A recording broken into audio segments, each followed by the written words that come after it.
What's going on, friends? It's Anton Daniels, and I gotta have a conversation with you guys about Henley because you see how the sun is hitting me. This is no finesse, no makeup, no filters, no none of that. This is 100% Henley.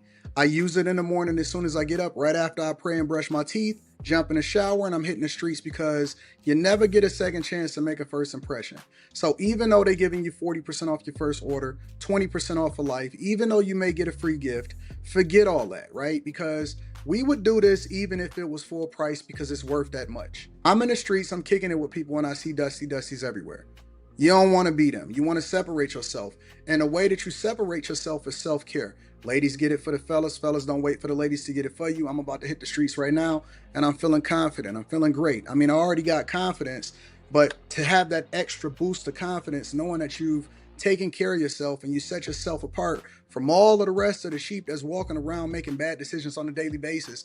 And it's reflected in their actions. It's reflected in the products that they use. It's reflected in the people that they follow. And so if you're trying to level up, if you're trying to make sure that you look good, they're going to send you the pack. They're going to give you all of the instructions on how you're supposed to use it. Then make sure you get your Henley. Again, 40% off your first order, 20% off for life. Get your free gift. Make sure you tap in with your boy Anton Daniels because Unc is never going to lead you wrong. I would never have you use a product that I don't use myself. Again, they've been rocking with me for a long time. Make sure you get your Henley. I love you. I appreciate you. I'm going to holler at you guys later.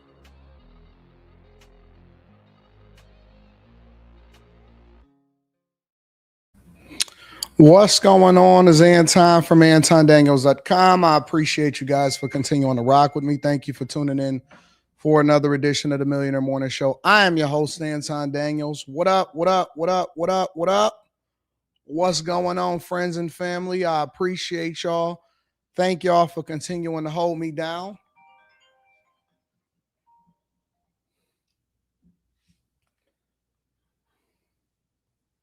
Hello. What's up? I'm on the live stream. Do you need something?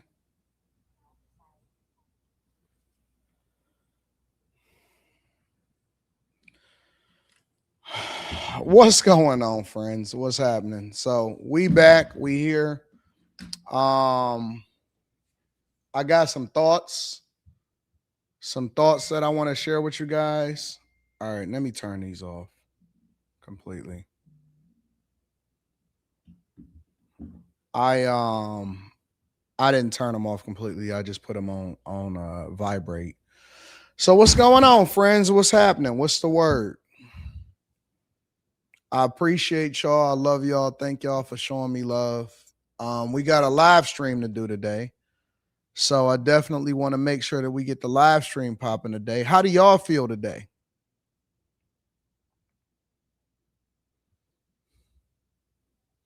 Good morning from Atlanta. Self-Made Forever said this might be a short show today. AD phone gonna be booming today. Happy birthday. Well, first of all, let me say I appreciate the love and the happy birthdays. But let me say this also. I don't plan on doing anything different today than I do any other day, and I'm going to tell you why. I woke up this morning, and I didn't set an alarm yesterday, and I had my phone on Do Not Disturb. It automatically goes into sleep mode at night, supposedly, if I'm not streaming.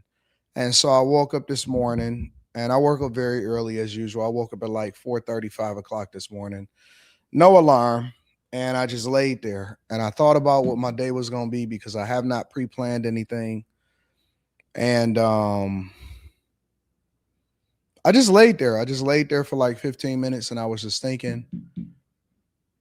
And I didn't know if I was going to stream. I didn't know if I was going to work. And I tried. I genuinely tried to like be normal, if that makes any sense. And when I say be normal, I mean like, you know what normal people would normally do, right? Like plan to go out to dinner or take the day and relax and all of that stuff. And then after about 15 minutes, I just determined and I just made up in my mind and I said, you know what? That is so uncomfortable. And that's just not me. I'm not built like that. I'm not interested in that. I'm not interested in just sitting around and doing nothing and eating ice cream and cake and all of that stuff. And I had another epiphany, and I was just like, yo, in this 44 years, what I've learned about myself is that I'm just a hustler. I'm not normal like everybody else. I don't chill like everybody else. I don't want to relax like everybody else.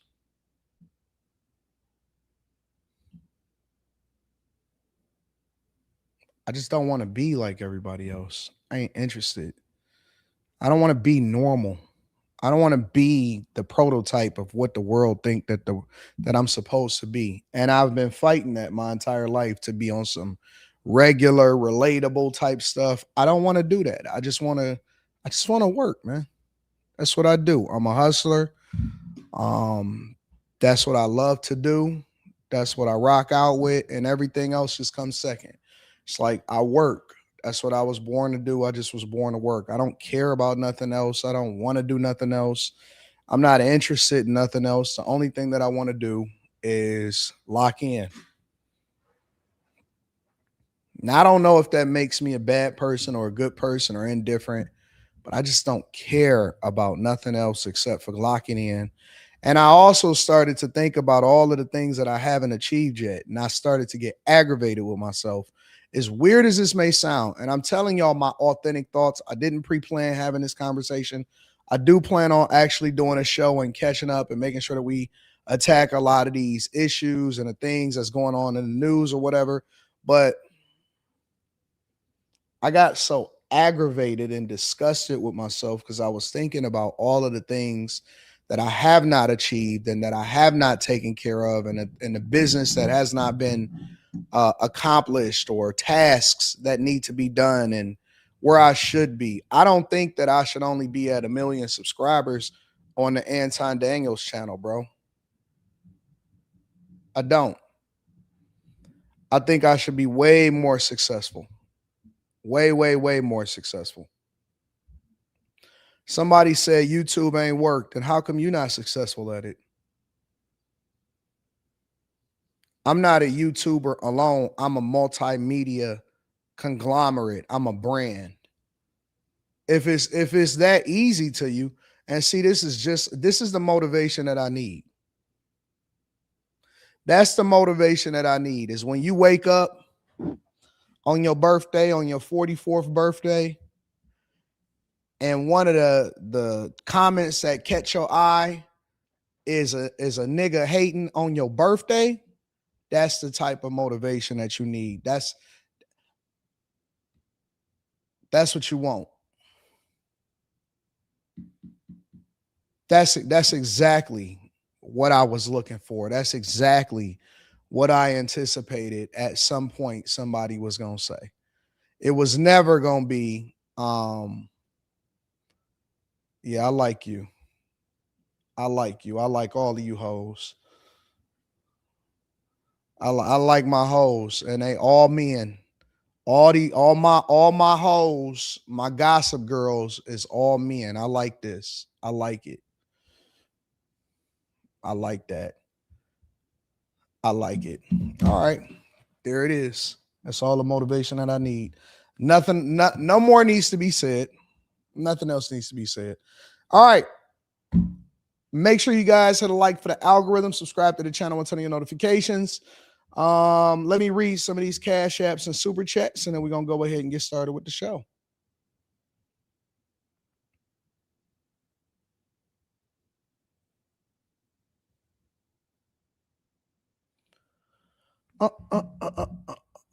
Eric West, shout out to Eric West, says big fan, watch a show every day, and I live in the D. Shout out to Eric West, I appreciate you. John Teal says happy birthday, enjoy your day. Thank you, John Teal. I appreciate you, big dog. Mike that dude with the big boy 100 ball. Happy birthday. Thank you, Mike that dude. I appreciate you, bro. What's up to everybody in the chat?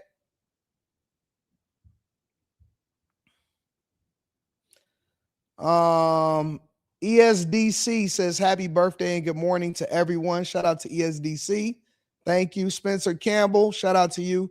says good morning and happy birthday. My girl Molly. What up to Molly? What up? What up? What up? Says happy birthday to the hardest working man on YouTube. Shout out to my girl Molly. I love you, Molly. Tim, what up, Tim Modeling? I appreciate you. Says happy birthday, AD. I see everybody showing love. I'm definitely gonna read every super chat. And then I'm gonna go into the stories and the things that's happening. Sabrina sent me the $44. I see you. Says happy birthday. I truly appreciate you. I hope this year to bring you even more joy, peace, and everything your heart desires. Sabrina, let me say this, baby girl. I don't even want peace. I don't want none of that shit. I just want to win. I want winning at all costs. I don't care if it's uncomfortable. I don't care if it make me aggravated. I don't care if it comes in good mode, bad mode.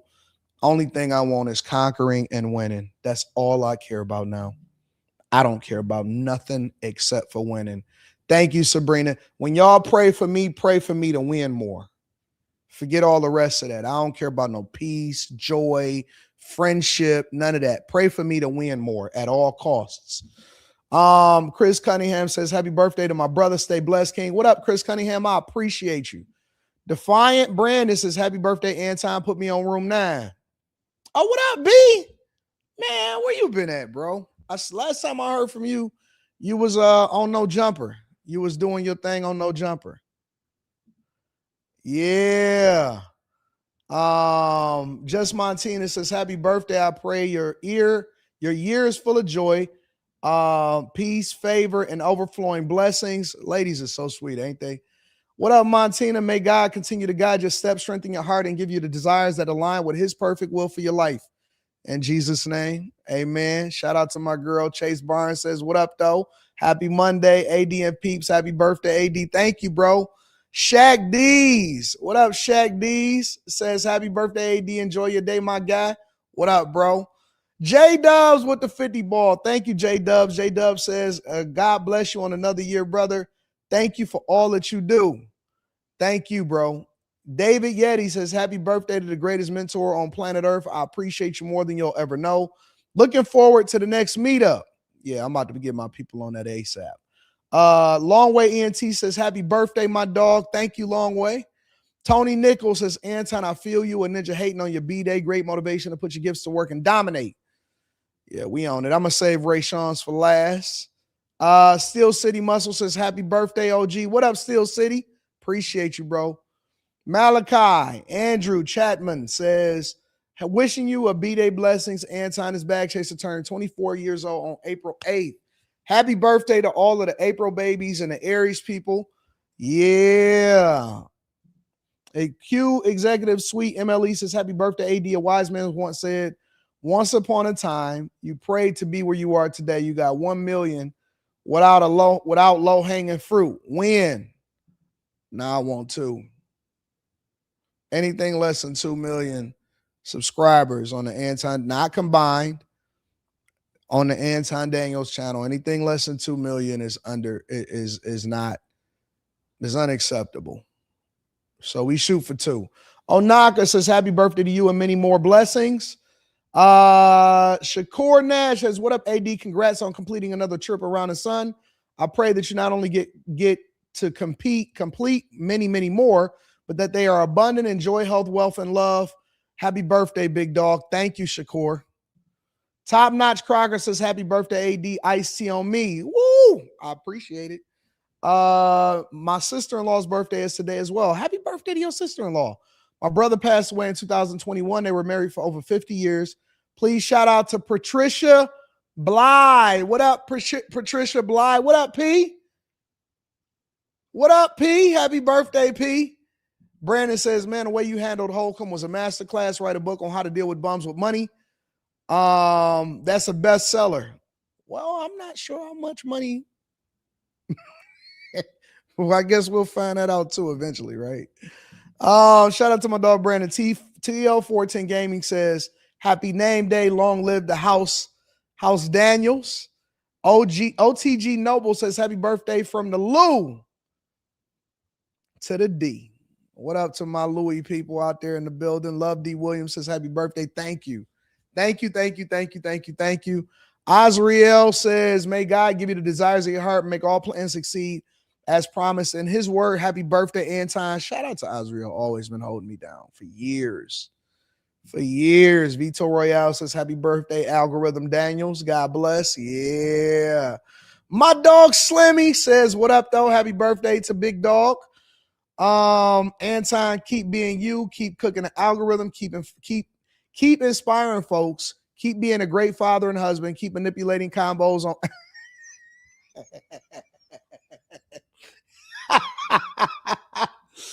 I wish I could live stream tonight, man. I'm thinking about it. I'm thinking about it. I don't know. I don't know. We'll see, Slim. Crown Me says, happy birthday to the bag chaser, Mr. Anton Daniels. Appreciate the work you do. It's pushing me and many others to be better. Looking forward to connecting with you one day. Shout out to Crown, bro. Johnny Mack says, happy birthday, big dog. Wish you peace, health, and wealth. Thank you, Johnny Mack. Thank you, bro. Snow Bunny Bag Chaser says, good morning, King. Good morning, Queen. Thank you for being you and everything you do. Appreciate the love. Much appreciated. Love you the long way. I love that. Big one M Dub. I'm gonna say big M Dub says happy birthday, AD blessings to you. And it's just big M Dub. I was the eye was taken. Rich Steve says my mom B-Day was yesterday. Happy birthday, AD. Hey man, happy birthday to Mom Dukes. We love Mom Dukes. My girl Carmen. What up, Carmen? Says happy birthday and enjoy your day with your pretty self. Shout out to Carmen. My dog, Ray Sean in the building. Hey, Ray Sean says happy birthday and let's work. Let's get it, bro. Shout out to Ray Sean for the 500 ball, man.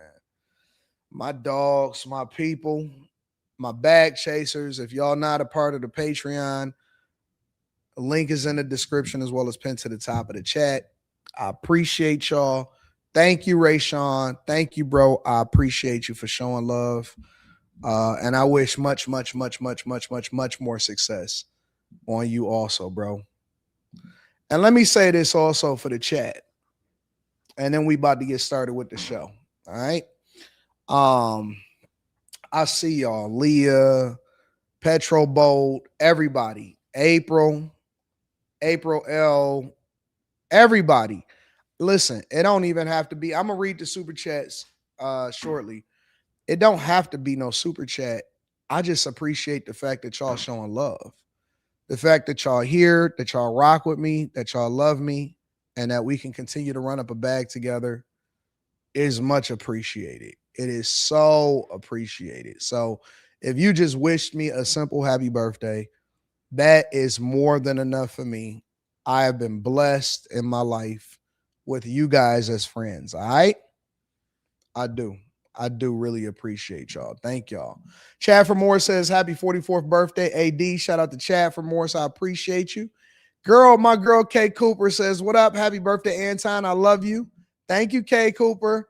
Kimberly, what up, Kimberly? Howie says, happy birthday, Anton. I love you deep. I love you deeper.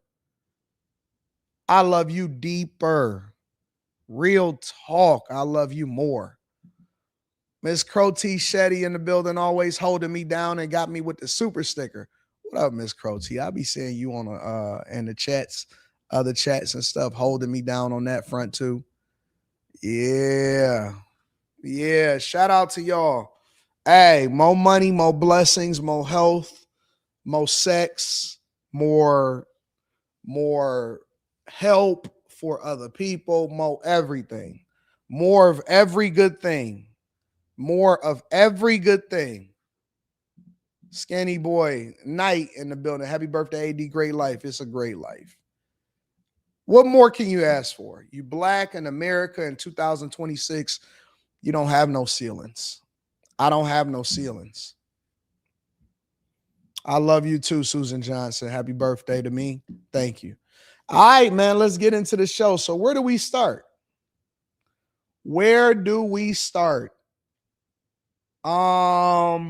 Let's start off locally, and then we can expand it out, and we're gonna get to it. So it's several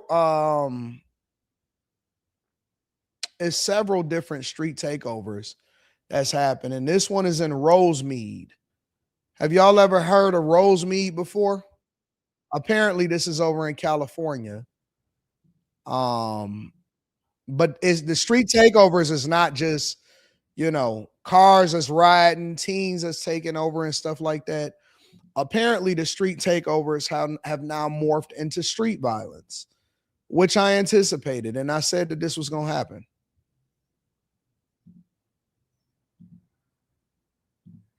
It was never just going to stop, and that be the end of it if people, taking over the street and ignoring the police and tearing up cities. And it usually starts in California. Make sure you guys hit a like for the algorithm, subscribe to the channel, and turn on your notifications. I'll definitely be reading super chat shortly. Tonight, 4 people hospitalized after a street takeover in Rosemead ended in gunfire. It happened at Del Mar and Garvey early this morning. Fox 11's Matthew Seedorf live there tonight with the latest on the investigation for us. Matthew? Yeah, Susan, a very intense morning here in Rosemead, that street takeover and gunshots. Take a look at this intersection where it all happened, all that burned rubber. A lot of this caught on camera.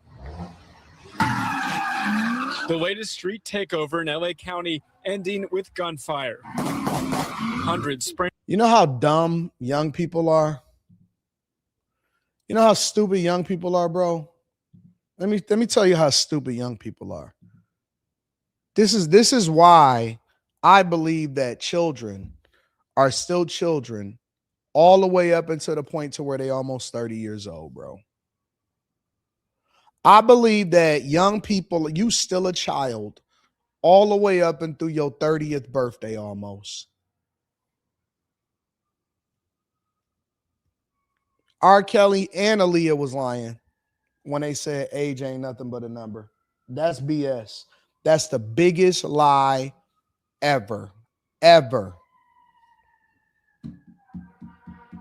I got the window open, so y'all gonna probably hear all of this stuff and the police and the sirens and stuff outside. It's a reason why they say that your kid can stay on your healthcare coverage until you're 26 years old. Most guys don't even start getting their life together. I might have to shut that window. No, I like the background noise. Most guys don't even start getting their life together and start figuring out exactly what path they're supposed to take until they almost 30 years old. When we send these kids out into the world at 18 and y'all let them go off to college, and I be thinking to myself, why would y'all do that? They still need your guidance. And I tell y'all all the time to let them fail in a controlled environment. Because even if I'm looking at this situation right here, right? My first train of thought is, why would I be anywhere where they recording?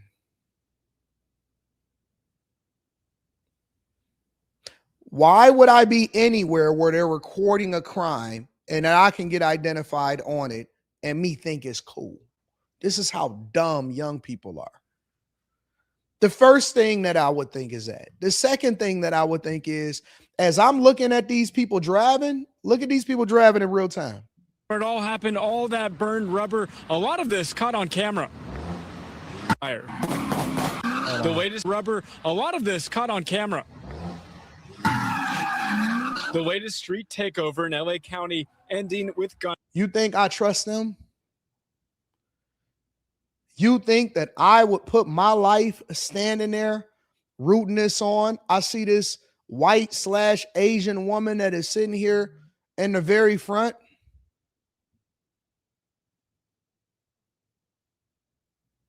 You think that I would put my life in the hands of these fools that's probably driving either Stolies or any of these type of cars? Like, just like it's like they don't have the capacity and the ability to think logically. You know what I'm saying? What are y'all doing out there? What are y'all doing? What's the point?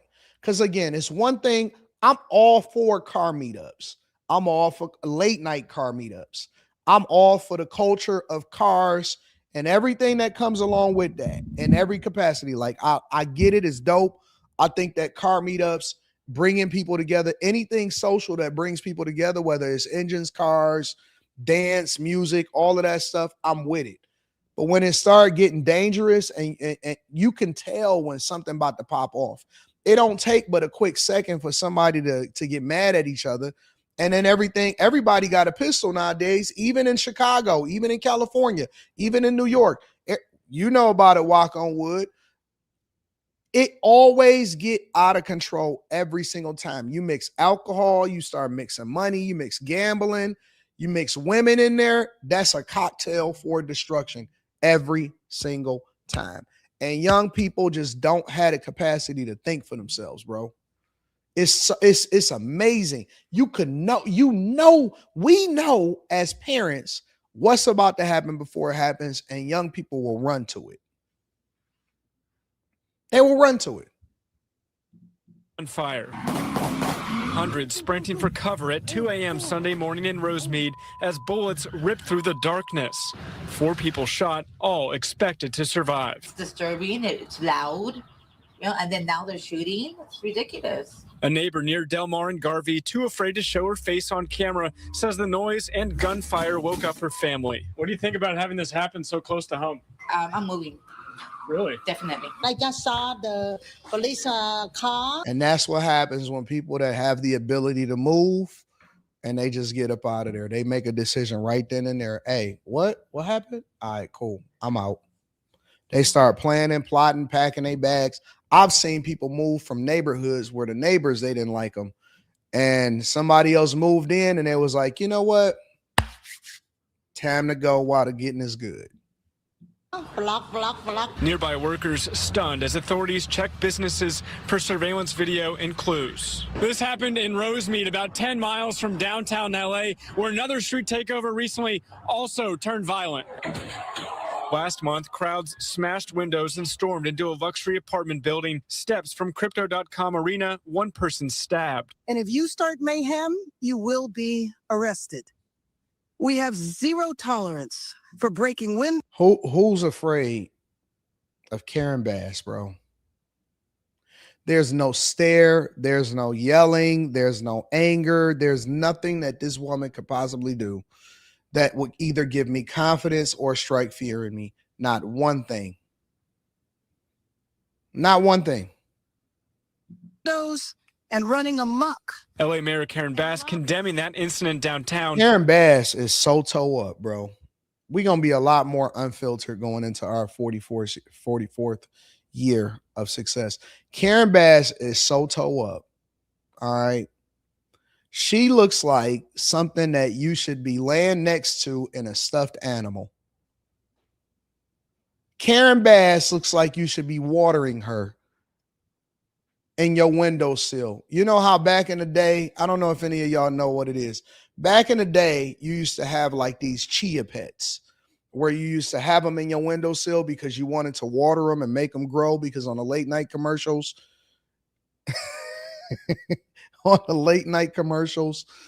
and it would say, chia. She looks like you should be putting her in a window and watering it, bro. Karen Bass is so toe up, bro. From the flow up and down. Karen Bass is so toe up, bro. She looks like you should be having her in between your legs as a leg pillow. And you should just be rubbing the top of her hair. Karen Bass's hair looks like you should be scrubbing your tires with that. That you should be getting the grease off of your pants with her head. She is so y'all elect some of the worst people in the world, bro. Y'all elect some of the worst people in the world. And just because you natural and just because you moving like that don't mean nothing. No. I don't like some of these people, bro. And you can always identify the worst mayors by their hair. That's just the honest to God truth. They always go off script with their hair. Her, Brandon Johnson, Tiffany Henyard, all of them got the worst hairstyles ever. Why? Lori Lightfoot, facts. Brandon Johnson got the mohawk, and he's still wearing it like it's cool. Like nobody ever said, hey man, listen, the S-curl mohawk is not it. It's not it. Tiffany Henyard had the worst wigs you could ever think of, and she just show up at the meeting and just keep on going and act like nothing ever happened. Just going on, just doing whatever it is that they got to do, acting like it's not a big deal. Why? Why are the most visible ones usually the ones that got the outlandish look?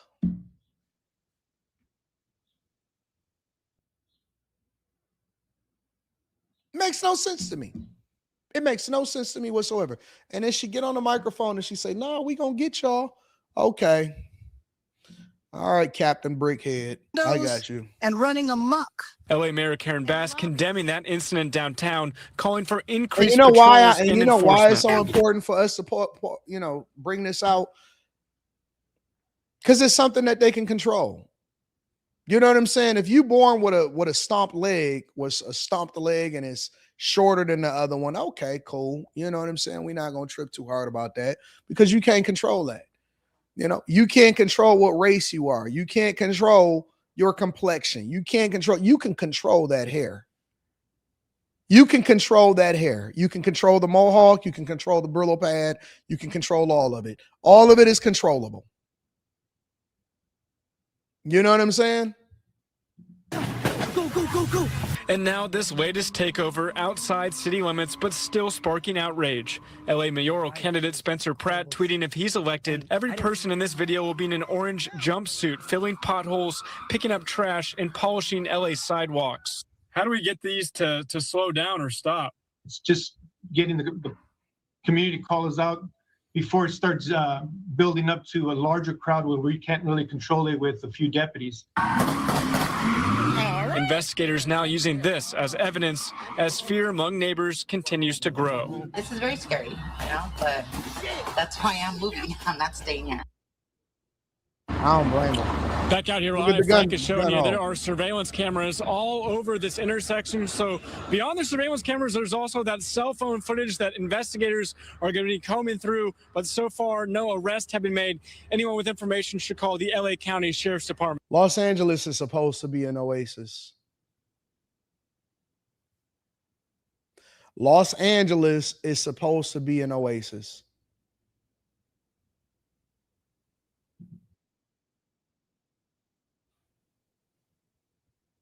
It is. It's supposed to be an oasis. It's supposed to be like, the best of the best. It's got the best weather. It's got the palm trees, all of this stuff. And Los Angeles is literally considered one of the hellholes of America, bro.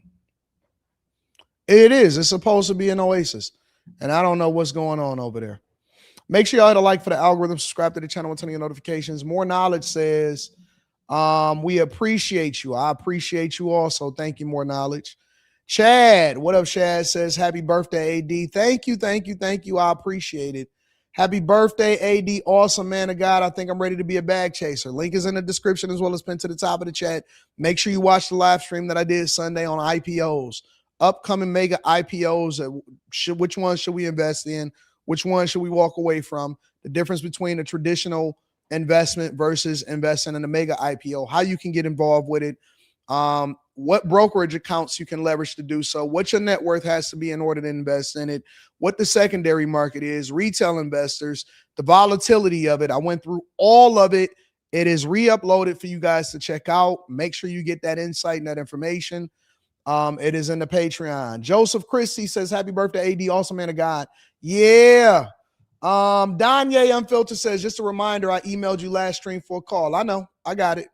I got you. I promise you. I'm going through all of the calls. I'm just going through them in order. It is the birthday derailment show, and I'm here for it. Happy birthday. Yeah. We got to work, though. We still got work to do.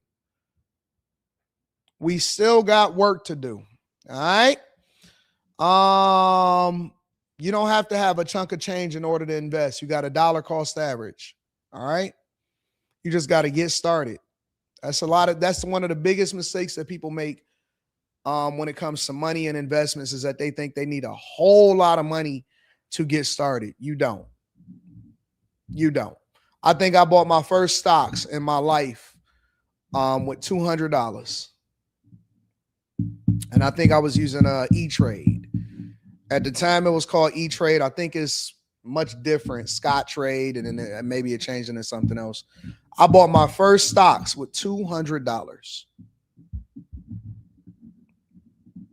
You do not have to wait to get started. You need to get started.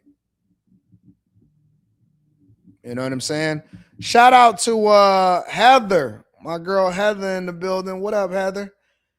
What up? Annie Marie, first of all, shout out to Annie Marie, says happy birthday, Annie Marie Lewis. I appreciate you, Annie Marie.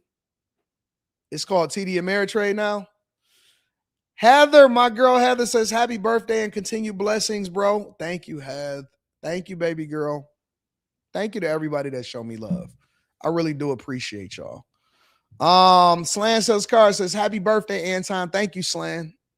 Thank you, Slan. Thank you. Before we get into this whole Trump situation, I want to deep dive into Candace Owens. I think we need to tackle all of these subjects, and we need to just address it however we're going to address it. We're not going to tiptoe around everything. We're just going to give our authentic thoughts going forward. Before we get into Trump, China, blockade in Iran, Candace Owens, I'm going to spend some time on all of that. I'm going to break all of that up. The first thing that I've seen across my screen was CNN saying that Pope Leo pushes back after Trump calls him terrible. And so I haven't seen this, but I want to share this with you guys, and I want to give you all my thoughts. Extraordinary new front that the president of the United States is now taking his fight to, taking on the Pope. And Pope Leo is responding, a statement that no Pope has ever made before, or quite frankly, ever has had to make before. The Pope saying this morning that he has, quote, no fear of the Trump administration after President Trump went after him, as if Pope Leo were just any other politician, saying the pontiff was, quote, weak on crime and terrible for foreign policy. Here is Pope Leo's message. The message of the church, my message, the message of the gospel, blessed are the peacemakers. I do not look at my role as being a political politician. I don't want to get into a debate with him. I don't think that the message of the gospel is meant to be abused in the way that some people are doing. And I will continue to speak out loud against war. CNN's Elena Treen is at the White House for us to start us off. This is quite a way to start a Monday, Elena. Absolutely. I mean, a remarkable statement and comments you're hearing from Pope Leo XIV this morning. And they come, Kate, in response to the president issuing sharp criticisms against the first American Pope. He had called the Bishop of Rome, quote, weak on crime and terrible for foreign policy, while also claiming that Pope Leo would not have been selected if it was not for the president himself. Now, we later saw Trump double down on comments in person while speaking with reporters last night before posting an AI-generated image of himself that essentially portrayed him looking as if he were Christ the healer. But I do want you to take a listen to what we heard the president say last night. He's a very liberal person, and he's a man that doesn't believe in stopping crime. He's a man that doesn't think that we should be toying with a country that wants a nuclear weapon so they can blow up the world. Now, I'm not a fan of Pope Leo. I'm not a fan of Pope Leo. Look, just to give you a little context here, we had heard the Pope weigh in. I think initially he was, trying to refrain from criticizing the president or the Trump administration directly, but we have seen him become far more vocal when criticizing the U.S. war with Iran. Last week, he condemned the president's rhetoric specifically after we saw President Trump issue that threat that a whole civilization would die tonight. Now, I want to give you a little context as well. It's very interesting, and what I'm going to be watching for is what the 53 million Americans who are Catholic, who identify as Catholic, I would also say, put that in another number that's known as 20% of the voting public. Remains to be seen what their reaction to this will be. Same with, I would note, among those, 53 million Americans, that includes the First Lady Melania Trump, the Vice President J.D. Vance, the Secretary of State Marco Rubio, all of them as well identifying as Catholic. So just a remarkable, I think, war of words that we're seeing between the president and now having Pope Leo the 14th. Let me tell you why I don't agree with what she's saying, right? Let me tell you why I don't agree with what she's saying at all, not even a little bit. Because, and I'm trying to get the right image up here before I speak on this. Where's the one of him when he was saying it on the plane or whatever? Have been selected if it was comments generated crime. Doesn't believe in stopping crime. He's a man that doesn't think that we should be toying. King, no pope, this or him, quote, his message. This is the gospel. Let me tell you why I think that she's wrong, right? And this is the reason why. Here's a couple of reasons why I think that she's wrong.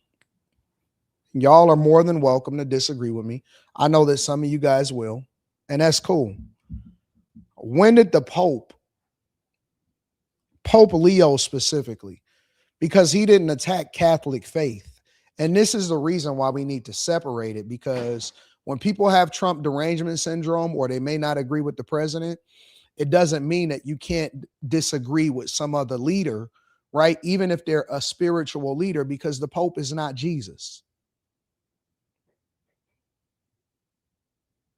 You can have respect for the faith, but disagree with the words of a person. When did Pope Leo become beyond reproach? Because they wanted to say, well, Melania Trump is Catholic and J.D. Vance is Catholic and this person is Catholic and this person. No. He never said nothing about the Catholic faith. He said, I don't rock with Pope Leo. And when did it become above for us to disagree with a spiritual leader? Right or wrong, wherever you stand on it, he not above talking about. When did we talk about the black church all day long and hold pastors accountable every day? We hold pastors accountable in the evangelical side. We hold white pastors accountable when it comes to non-denomination. We hold everybody accountable because you are your own individual to be evaluated, not above reproach, on your own merits and whatever it is that you say and you stand on. So, question, when did Pope Leo or the Pope ever become above reproach to where you can't say nothing to them or nothing about them or evaluate the decisions that they make on a regular basis? I don't get it. They talk about TD Jakes all the time. They talk about Jamal Bryant all the time. I talk about Jamal Bryant all the time. And so the Pope wants to engage and he wants to speak out about something that he don't know about. Because see, he don't even know the threats that we're being defended. How come the Pope don't never speak out against our adversaries? Why do he always speak out against us?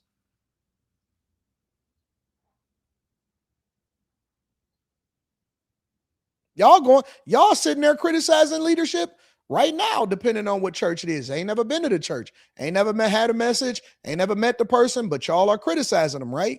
Cool, whatever. That's just the way that the game go. When did the Pope become above reproach is all I'm asking. How come people can't criticize the Pope? And for whatever reason, leadership in the Catholic Church, man, they have done some of the most diabolical things ever.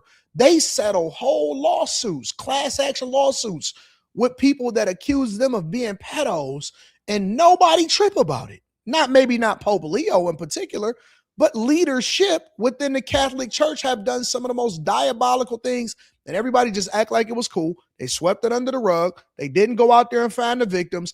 Nobody went to jail. They settled the lawsuits, and they ain't acting like nothing ever happened. Shout out to my dog, Mr. Lot. I'm going to read that super chat shortly. So how come the leadership is above being able to have conversations about whether they right or wrong?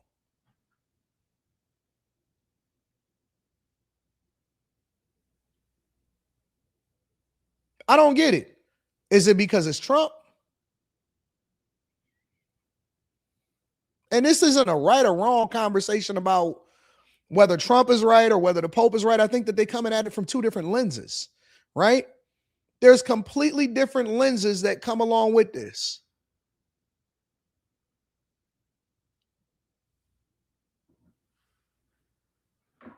This is about who can be criticized and who can't be criticized, and whether we weaponizing faith to try to protect people that needs to be held accountable, depending on where you stand on the spectrum.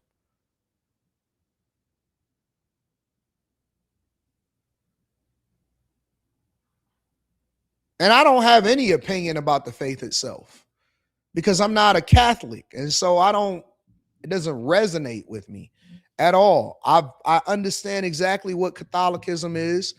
I went to mass before when I was in Catholic school. We had to go and, because I went to a private Catholic school before, and so we had to go to mass, and I studied their religion, and I looked at the books that they read and all of this other stuff, and I did a deep dive into research on it. I don't really have any opinion on the faith per se on this live stream, right? Maybe I can start digging a little deeper, and maybe that's what I might do tonight. I don't know. But my point is that these guys are not above being held accountable.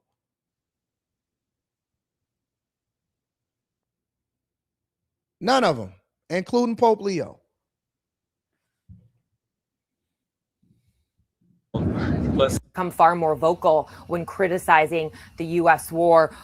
The Pope this morning said he's not afraid of the Trump administration. And then reportedly, when asked about a True Social post, he pushed back saying, quote, "It's ironic. The name of the site itself, Say No More." Let's get to CNN Vatican correspondent Christopher Lamb, who is traveling with the Pope. You were in Algeria. You were on that plane where those extraordinary comments were made. What did you hear? Well, John, there was extraordinary and very strong comments from Pope Leo. Of course, I was among a group of journalists who traveled with the Pope to Algeria. He came to the back of the plane as his custom, and he was asked about Trump's Truth Social post, that extraordinary broadside against Pope Leo. And he had a consistent message that was, I'm not a politician.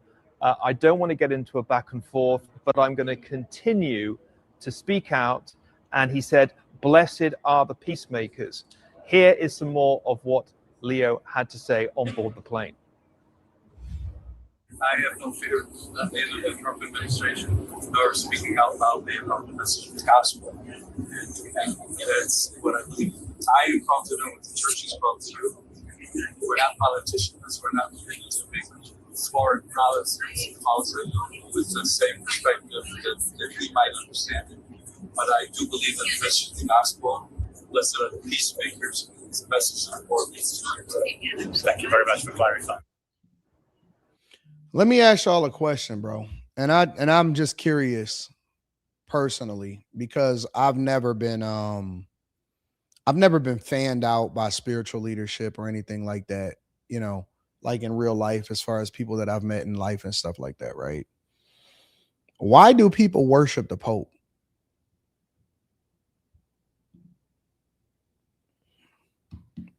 And it's a general question. It's a genuine question. Why do people worship the Pope?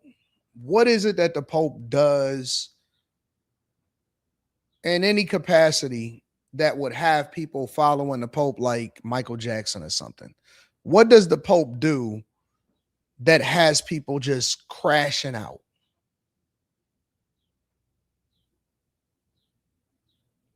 People do worship the Pope. Oh, they absolutely. When the Pope have you ever seen a Pope mobile? And they parade him around like a trinket. And they put him in the Pope mobile and he does like this over everybody. They absolutely worship the Pope.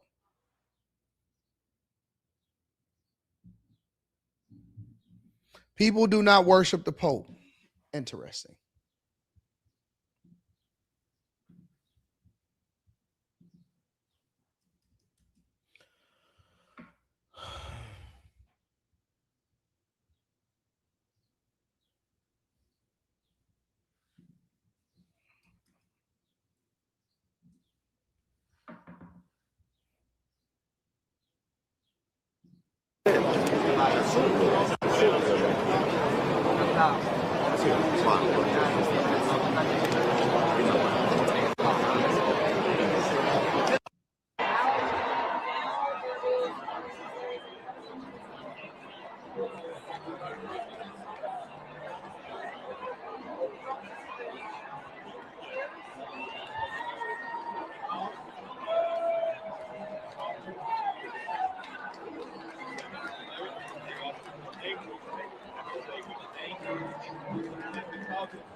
That's not worshiping right here. For the man to appear on the balcony.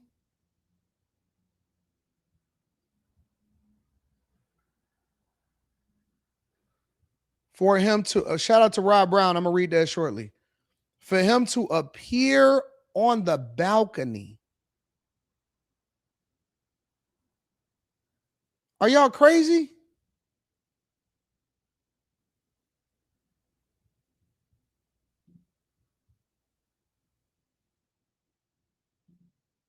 Look at this.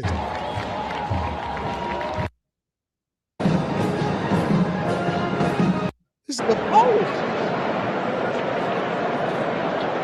It's the Pope, bro.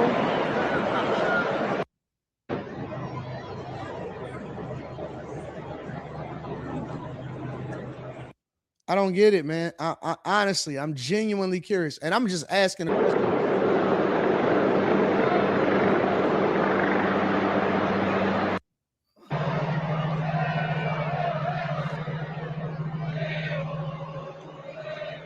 This look crazy.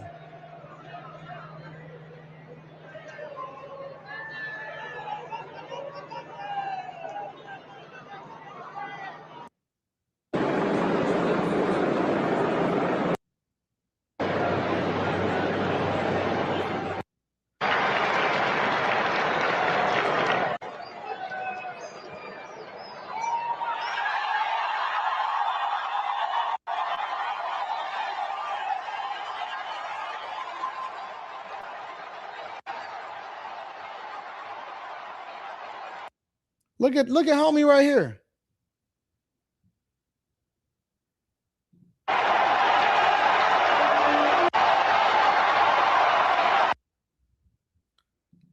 Really? Am I off? Am I? No. I'm just asking a question. I'm genuinely curious. Am I off?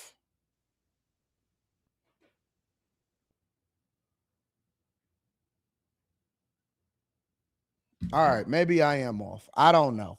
Make sure you guys hit a like for the algorithm, subscribe to the channel, and turn on your notifications. That looked crazy to me.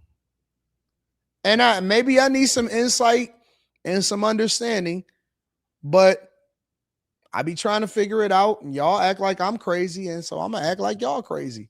Happy birthday, Anton, says Hugh. Shout out to you. I appreciate you, Hugh. Thank you. And I do truly appreciate everybody that contributes into the platform and show me love.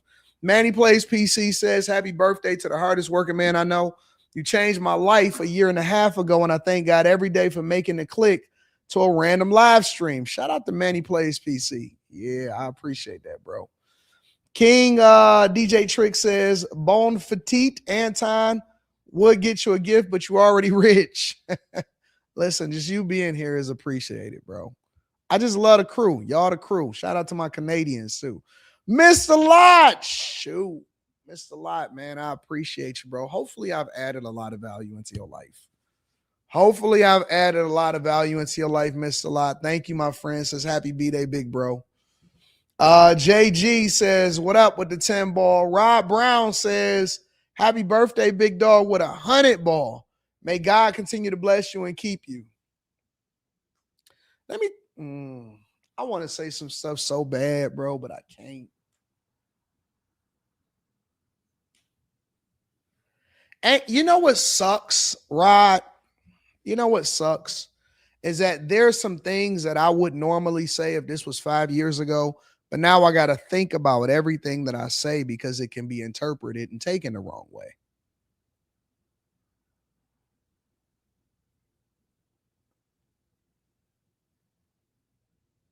I can't even say everything because it'll be interpreted and taken the wrong way. Every time I'm about to say something, sometimes it goes through my brain's filter. I got like 2 new filters inside of my brain.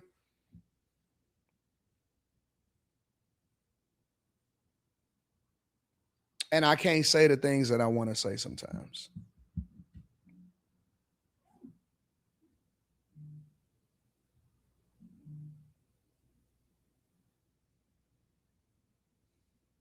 It's crazy, Rod. It's so insane. I will say this, though. I'll say this. I consider you guys family. I've always believed, and I say this all the time, is family. You know, you got your regular family, right? But then you got your real family. And I think that real family is people that are going in the same direction as you. Sometimes real family from people is who their spiritual family is. And sometimes family for people is the people that's taking a journey with them on a specific thing. You know what I'm saying? And I look at y'all as family. I genuinely see y'all as family in real life.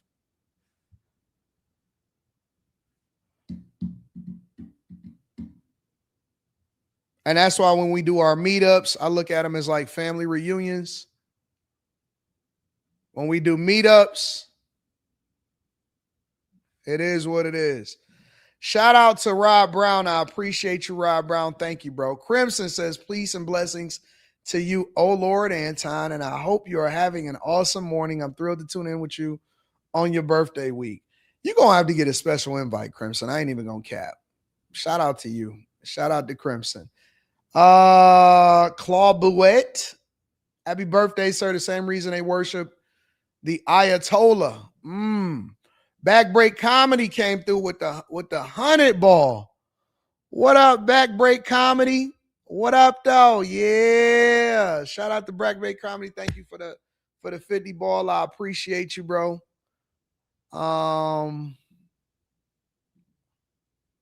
Thank you, bro. I genuinely do appreciate it. Seminole. Thank you, Backbreak, bro. You don't have to do it, but I appreciate it. Be careful talking about the RCC and Pope AD, says Seminole.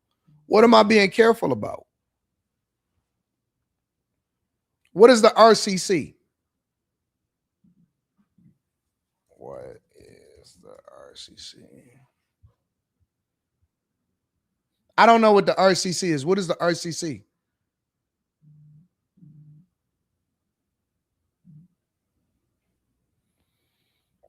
Somebody tell me what the RCC is.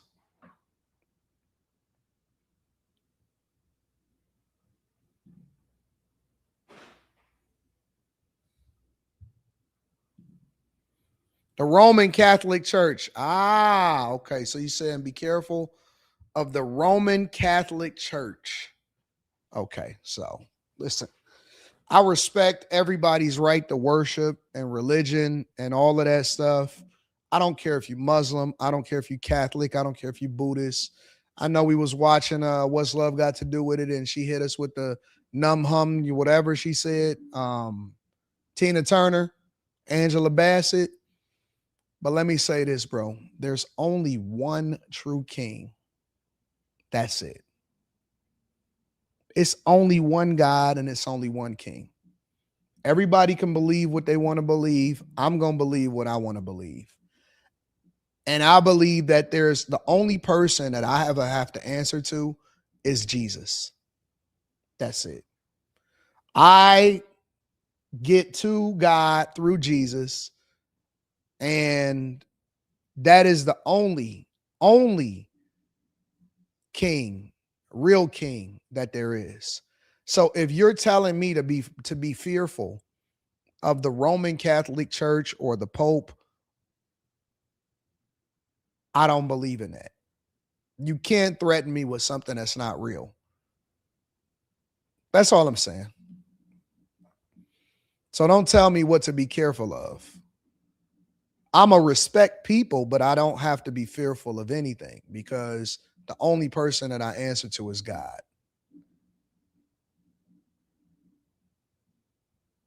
So I don't know what y'all belief is. I don't know what they put into y'all to make y'all so submissive and so scary. But that's the only thing that I that I really acknowledge. So that's where I'm at with it. That's it. And like I said, I respect everybody else's right to do what they want to do, but I don't have no fear of nothing. Fear of the Lord is the beginning of righteousness. That's it. Other than that, you know what I'm saying? Backbreak comedy. So shout out to you, big dog. Seminole says, be careful. Oh, yeah, I read that one. P. Shank in the building says, what up, dog? Good morning, Anton Daniels and the Millionaire Morning Show. Spacer says, we not letting you in the live stream due to all the birthday. No, I'm not in the live stream. We cooking. Same old. I appreciate y'all.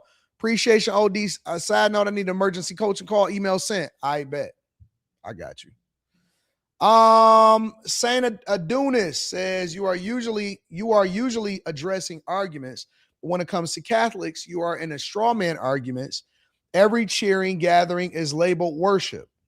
But who are they worshiping? Are they worshiping the Pope or are they worshiping God? That's the difference. That's what I'm trying to. All I did was ask the question. I just asked the question. Who are they worshiping is what I'm asking. Why do they worship the way that they worship? I want to show love to Crystal Monique with the 50 balls. Shout out to Crystal Monique with the 50 balls. She says, happy birthday, AD. Thank you for all that you do. You are very, very welcome. I love you. I appreciate you. You are so awesome. And I'm just thankful that I have dope people that's around that show me love. And shout out to you. Absolutely. Riri says, happy birthday, AD. What up, Riri? Thank you, babe. Courtney Egger says, happy birthday, big dog. Thank you, Courtney Egger. I appreciate you. Thank you, Courtney Egger. It really does go, I appreciate it, bro. OG Candace in the building says, happy birthday, AD. Love all of your content, commentary, and testimony. You're an inspiration, a positive influence, and a big dog. Big dog. You make my workday easier and my nights entertaining. Stay blessed. Hey, let me ask y'all a question. Well, let me read a few more super chats. Thank you, OG. I do appreciate it. Thank you to everybody that's showing me love. You know, y'all don't have to send this much love, but I do appreciate it. I've learned to appreciate. Reed says, AD, happy birthday, but no matter what you may say, it will always be taken out of context. That's how it always been since the beginning. So be you. Yeah, but sometimes it just be like, nah, you on with the show. All right. Cause I see some other photos too.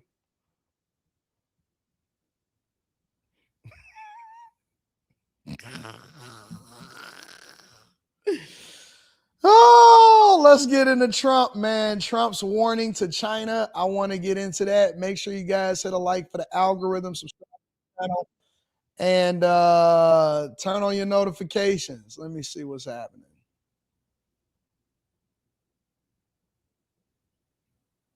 Pope Leo, Iran.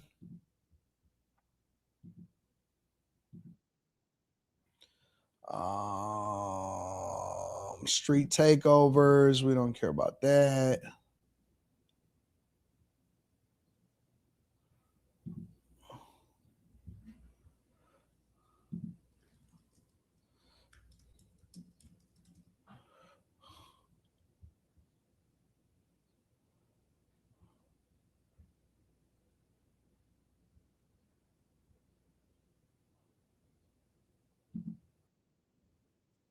Welcome back. Good Monday morning, everybody. Thanks so much for joining us this morning. I hope you're having a good Monday. It is Monday, April 13th. It is 7:03 on the East Coast. We kick the hour off with the hot topic of the hour. President Trump, in an exclusive interview with me yesterday, told me about the Iran talks, the latest on the blockade, NATO, and the role of China in all of this. Watch this.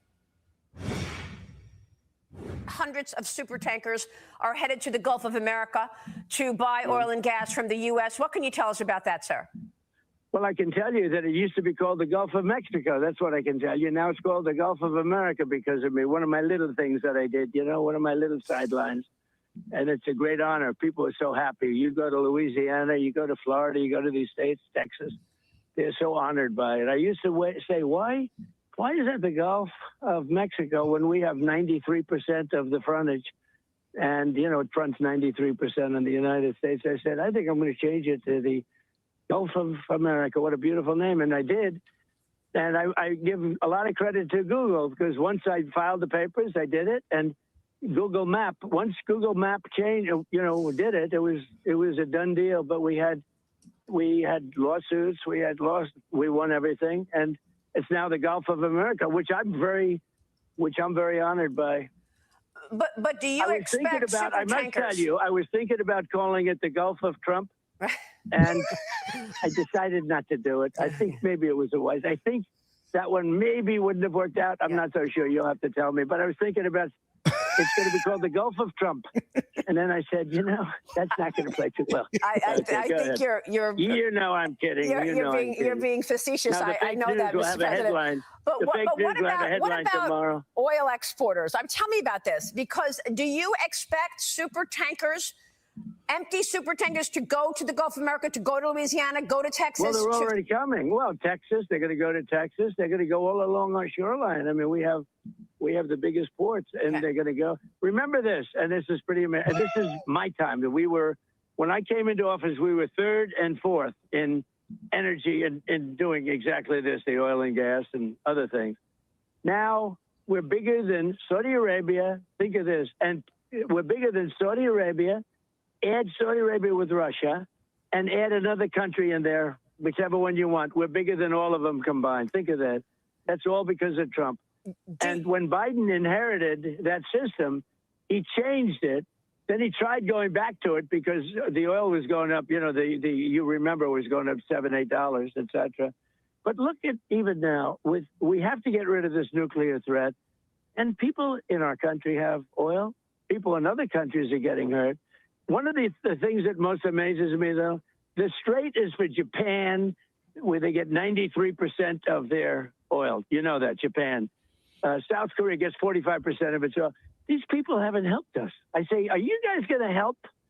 And, we have 45,000 soldiers and 50,000, respectively, at those two places. 45 and 50,000 soldiers. We guard them and protect them. And when we want a little help, they don't help us. And when we wanted help from NATO, they don't help us. And we paid, I don't know if you saw, almost $1 trillion toward NATO in a very short period of time to protect them against Russia, mostly. And I ended 8 wars, including Pakistan. Pakistan was great yesterday. They were the ones that really facilitated the meeting. Right. But they thanked it. Every time I see them, they thank me. They say, we're going to have a war with India. And as the prime minister said very openly to everybody, between 30 to 50 million people would have been killed. And I got it ended. I said, if you guys are going to have a war, we're not going to do any trading with you. Well, and believe it or not, I got it ended because of tariffs, Mr. which President, the Supreme Court was not nice to me about. Is this all going to be enough? The blockade in the strait, the opening up capacity in the United States is this going to be enough to lower the price of oil and gas, sir? Well, eventually it's going to be lowered. No, it might not happen initially, but it's going to go down. When this is all over, look, the stock market, the Dow hit 50,000. It was supposed to be in 4 or 5 years. They said it won't happen during his term, but it'll be maybe 4 or 5 years. It hit 50,000 in my first year. You know it better than anybody. You cover it better than anybody. The S&P hit 7,000 in my first year. Before my first year, you know that. And I said to myself, "Oh, here we go. I got to stop this country from having a nuclear weapon." You want to see a stock market go down? let a couple of nuclear bombs be dropped on us, or frankly, any place else. And you'll see a stock market that goes down. So the stock market has not gone down very much at all, gone down a little bit, much less than I thought. And frankly, the gas hasn't gone up as much as I thought. But regardless, even if it did, we have to stop this group of people from having, and again, it was worse because Khomeini was a total, radical, I'll be nice, maniac. He was a maniac. And you can't let them have it.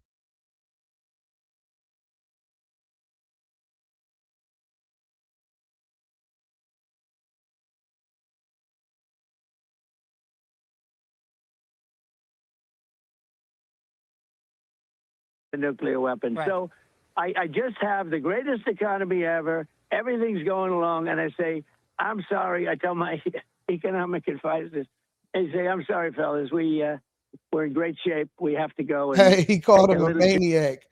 He says he's a maniac. He said, I'll be nice. I'm just calling him a maniac. Journey down to Iran, and we have to stop them from having a nuclear weapon. They all said, we agree. So do you believe the price of oil and gas will be lower before the midterm elections? I hope so. I mean, I think so. It could be, or the same, or maybe a little bit higher, but it should be around the same. I think this won't be that much longer.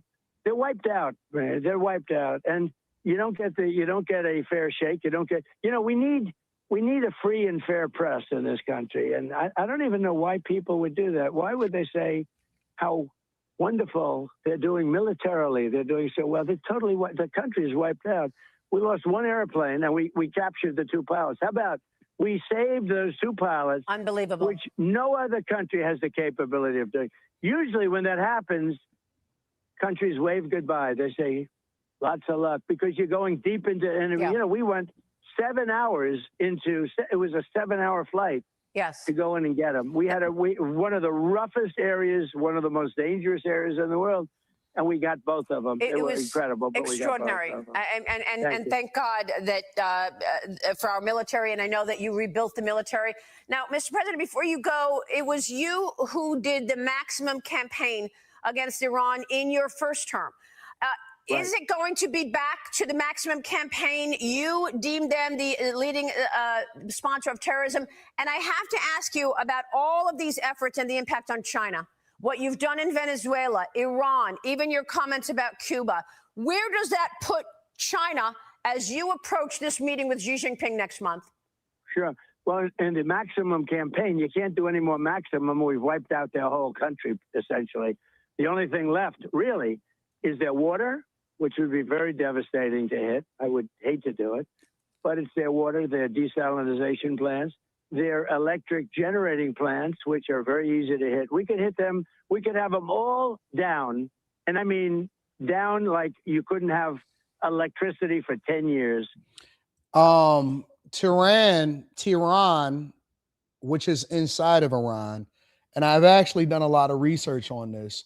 They have water crisis all the time. And one of the ways in which the Middle East has to continue to invest in its infrastructure is to make sure that they have desalinization plants.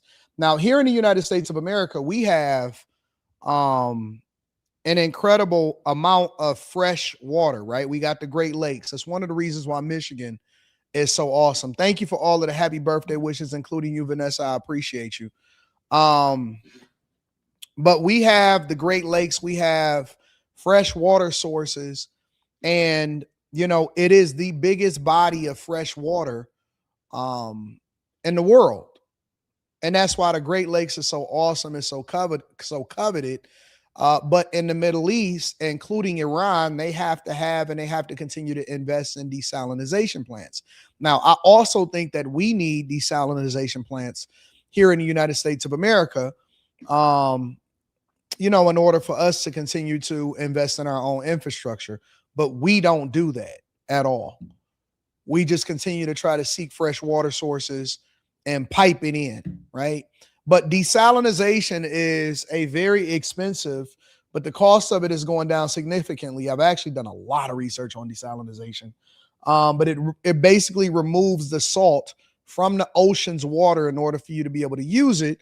And that way everybody still has water, but you know, the infrastructure is still tepid in Tehran, and they have a lot of droughts. So that's what he's talking about as far as their water, their desalination plants. It's their ability to get fresh water. Because it takes you 10 years to build those plants from scratch. You'd never probably be able to build them again. And the bridges. So that's really the only thing.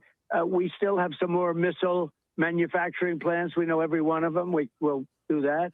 We still have other things. But when you talk about Maxim, I think, you know, outside of those few things that are remaining, I think I pretty much maxed out. You are very, very violent and vicious. I don't want to have you against me, I'll tell you. Some Abe the Hunter. Shout out to Abe. You know, I always know you want to get it in. You say, well, why is he talking about hitting it? Because I think that it's a negotiation tactic.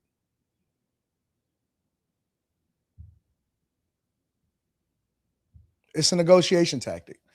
That's why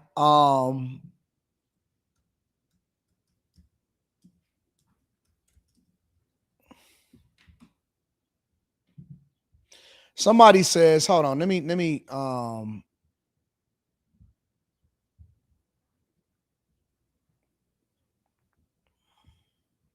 help y'all, right? I want to educate y'all because there's a lot of people that just say stuff and they don't really understand.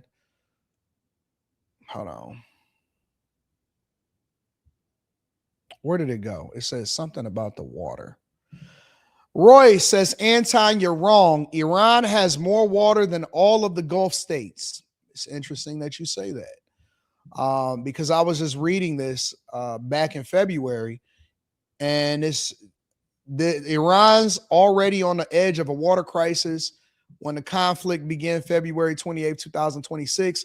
After 5 consecutive years of drought and years of unsustainable water use, Iran is moving towards what experts call a water bankruptcy. Just last year, the capital, Tehran, came close to running out of water. Farmers took to the streets to protest. This was last year, right? This was before we even started to get into this conflict in the first place. Farmers took to the streets to protest water shortages. Conflicts like the current war in Iran can worsen these water challenges, not only nationally, but across the region. Research shows that conflict can amplify existing risks associated with water scarcity and transform them into larger security emergencies, threatening food security, energy, and health. WRI, water expert and WRI water lead for the Water, Peace, and Security Partnership, Liz explains that Iran's long-running water crisis, how conflict and water crisis can reinforce each other, and what it means for the millions of people caught in between. The Middle East is the most water-stressed region on the planet.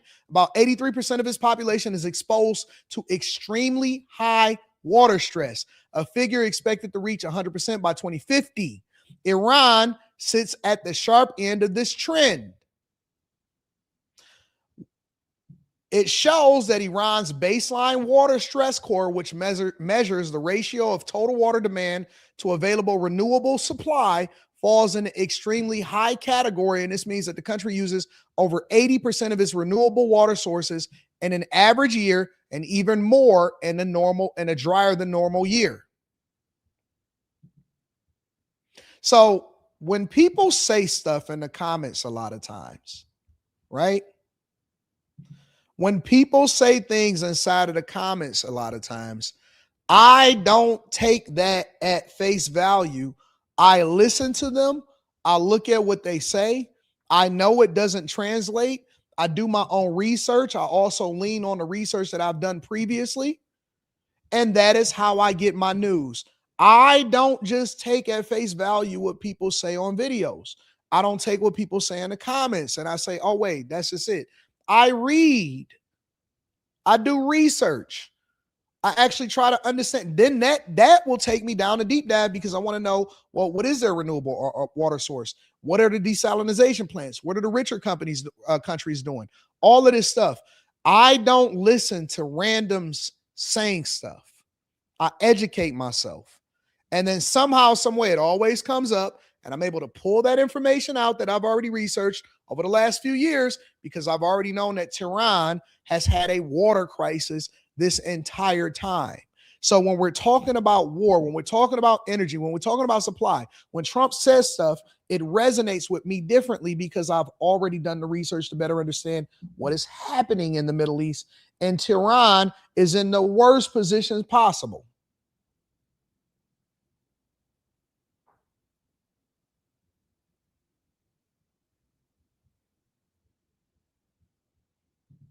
Like you said, I think we pretty much maxed out, other than those few items. And we still have some plants left. You know, we had another week left to knock out the rest of the plants, but we were knocking them out fast.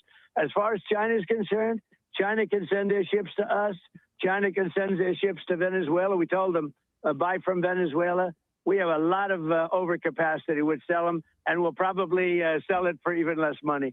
I have a very good relationship with President Xi of China, and we work together very well. They're paying us substantial money, as you know. We've never got money before. You know, I listened to this Gordon Chang. He has no idea what he's talking about. We have been very tough on China, tough but fair. And, you know, it's an amazing place.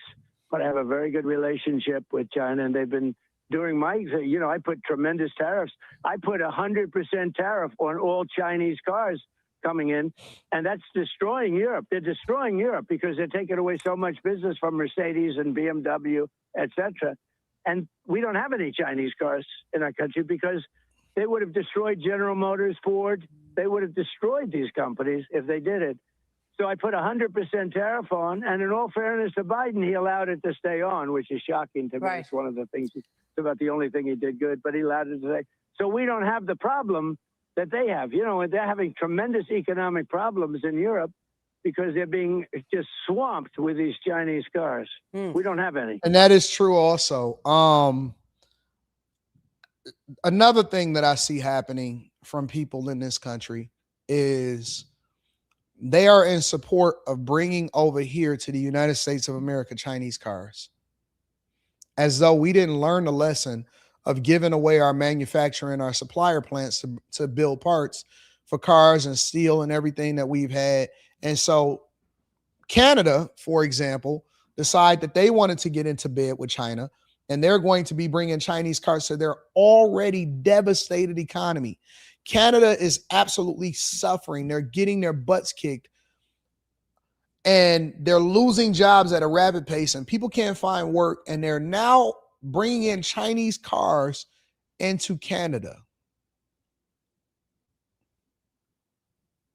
We have to be more vigilant than ever before, and I fear that if we ever get a Democratic president, that they could possibly open up the floodgates for them to subsidize these car companies and to basically infiltrate the United States of America and flood our shores with Chinese cars, which would obviously kill manufacturing jobs inside of the United States. If it wasn't for tariffs, if it wasn't for this president, our UAW, Teamsters unions would be devastated. They would be flooding our shores with a bunch of cars that's subsidized by China. They would be taking profits back to their country, and they would be trying to destroy the American manufacturing of cars. I'm good. I'm passing. Thank you, my girl, R Streets. I'm going to read that shortly.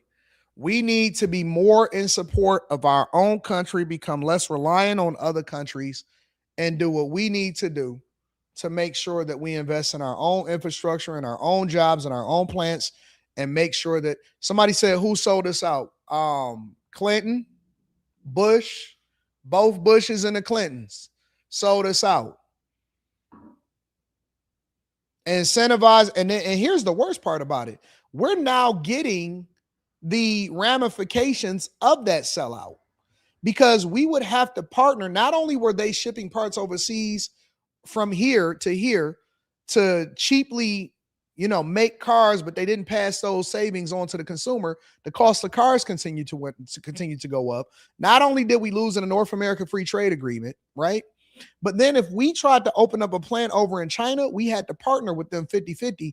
They stole our technology used our manufacturing capacity, and then duplicated the process, and now they can manufacture their own cars with the exact same technology that they learned from, as far as our manufacturers trying to open up plants and not even be able to sell cars into China. And it's like, did y'all really just give away our car industry to China?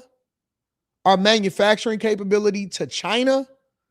Y'all gave them the technology, let them finesse y'all, and they still don't even let y'all sell cars over there like that.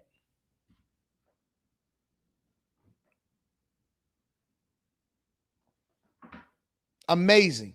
And you got people over here in the U.S. I hate some of the traders that's over here. Can't stand them.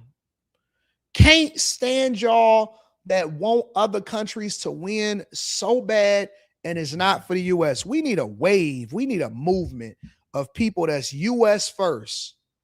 And that don't mean you can't travel other places. It don't mean that you can't visit other places. But man,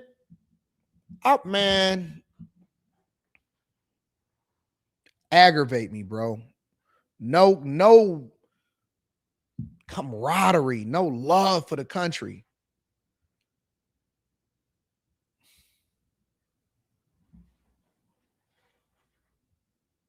Amazing to me. Amazing to me. Make sure you guys hit a like for the algorithm.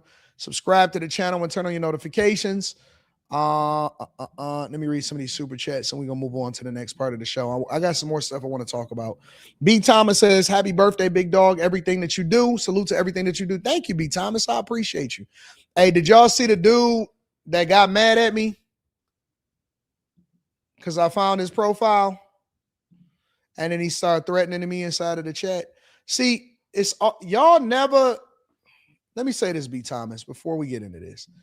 How come it's okay for y'all to talk greasy, but then when I start talking greasy back, y'all getting y'all emotions and y'all start talking in all caps? Why is that?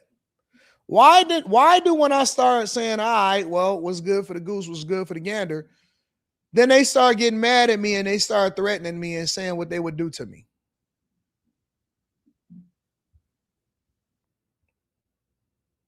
Friends, how many of us have them? Friends. Just okay, hold on. Let me address this too before we get going. So I got this guy right here. His name is Myron. He keeps saying that he has this Iranian flag up. Myron 777 says he was typing all of my chat yesterday on Room 9. He said, I got $10,000 for a public debate with Anton Daniels. Send it then. You know what my Zelle is? Send a deposit. I'll set it up. Send a deposit. Send half. Send $5K. My Zelle is my email address. It's in the description. Send it then. Because I seen you. I seen you when you came up on the platform because I sent the link out yesterday. You was dusty. You was dusty. You don't have $10,000. You don't have $10,000. I seen you in the background and you cut your camera on really quickly and then you hurried up and cut it off. I seen your background. I seen everything. You dusty. You dusty. Send it. Soon as I get the deposit, I'll let you know.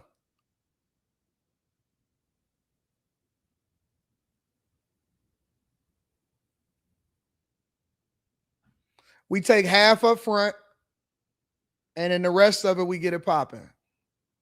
I seen your dusty background.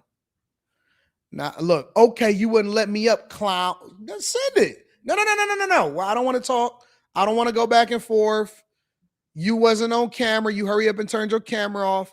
I don't want to hear none of that. Send the $5K. We're going to set it up with my people. And I'm going to give you your opportunity to get your big energy off. When you send it, you ain't got to keep typing it. When you send it, I'm gonna set it up and we're gonna get that. I'm gonna go get that money.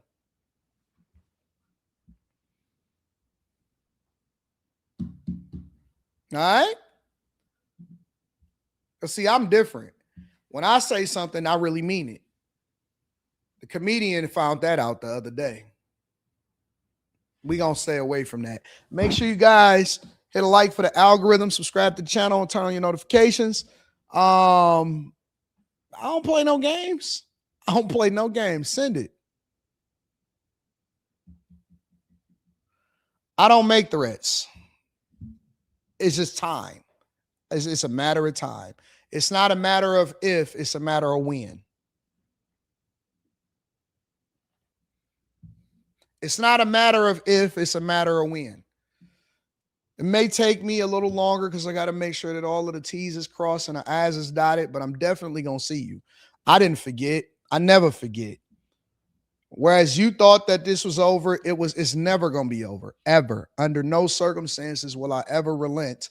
And when I say that I'm going to find you, or I'm going to come for you, or I didn't forget about you and I got you on a list, and I don't even have to say it out loud, just know that the list exists. I don't care what continents you go to. I don't care what country you move to. I don't care what your situation is. I'm not caring about nothing. I am going to absolutely, positively cross every dot before my life is up on this earth. I am going to see everything through. Everything that I've set out as an objective, I plan on getting every single thing done in this earth, all of it. And I'm not forgetting nothing. So send it. Once you send your 5,000, then we can talk about it. All right. All right. Make sure you guys hit a like for that. Until then, I don't have anything else to say. I'm going to come back and read the super chat shortly.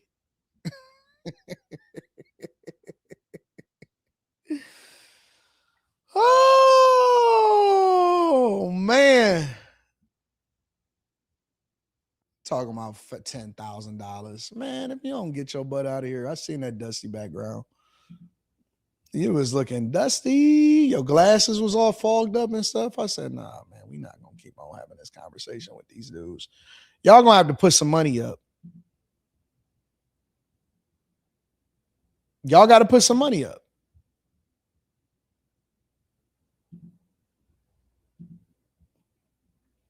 That's what we doing, 44 and forward.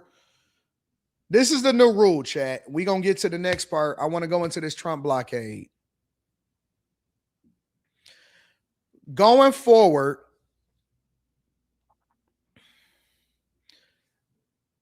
put it up.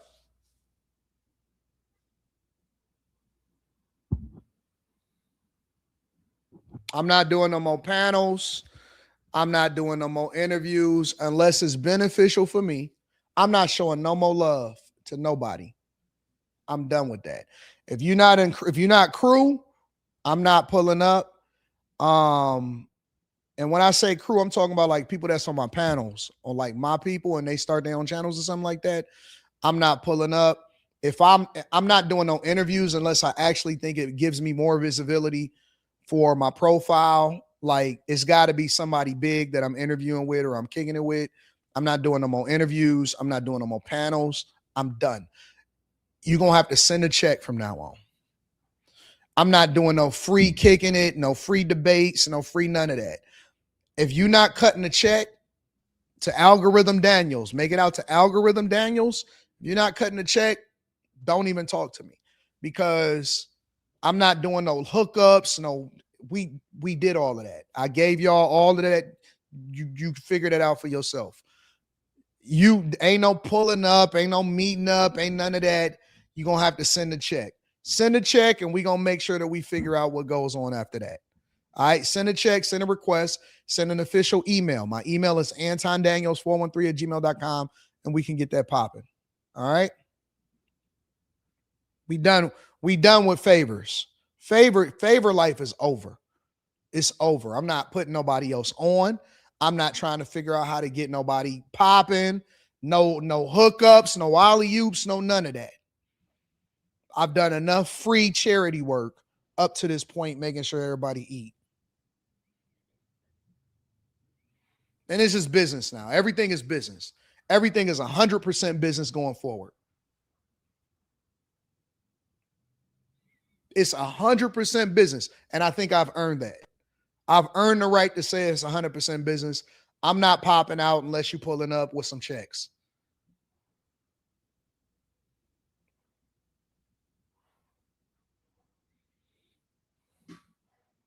Broke talk.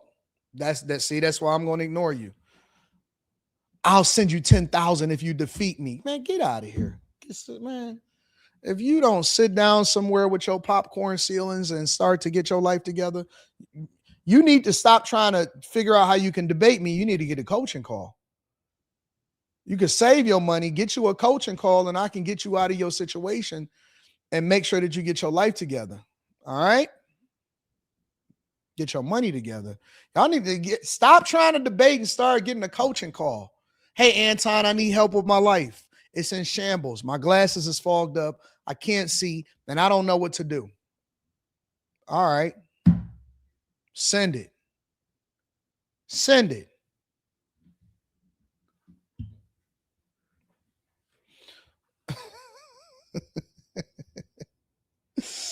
Now, if y'all want to get in touch with Algorithm Daniels, make sure y'all hit me up.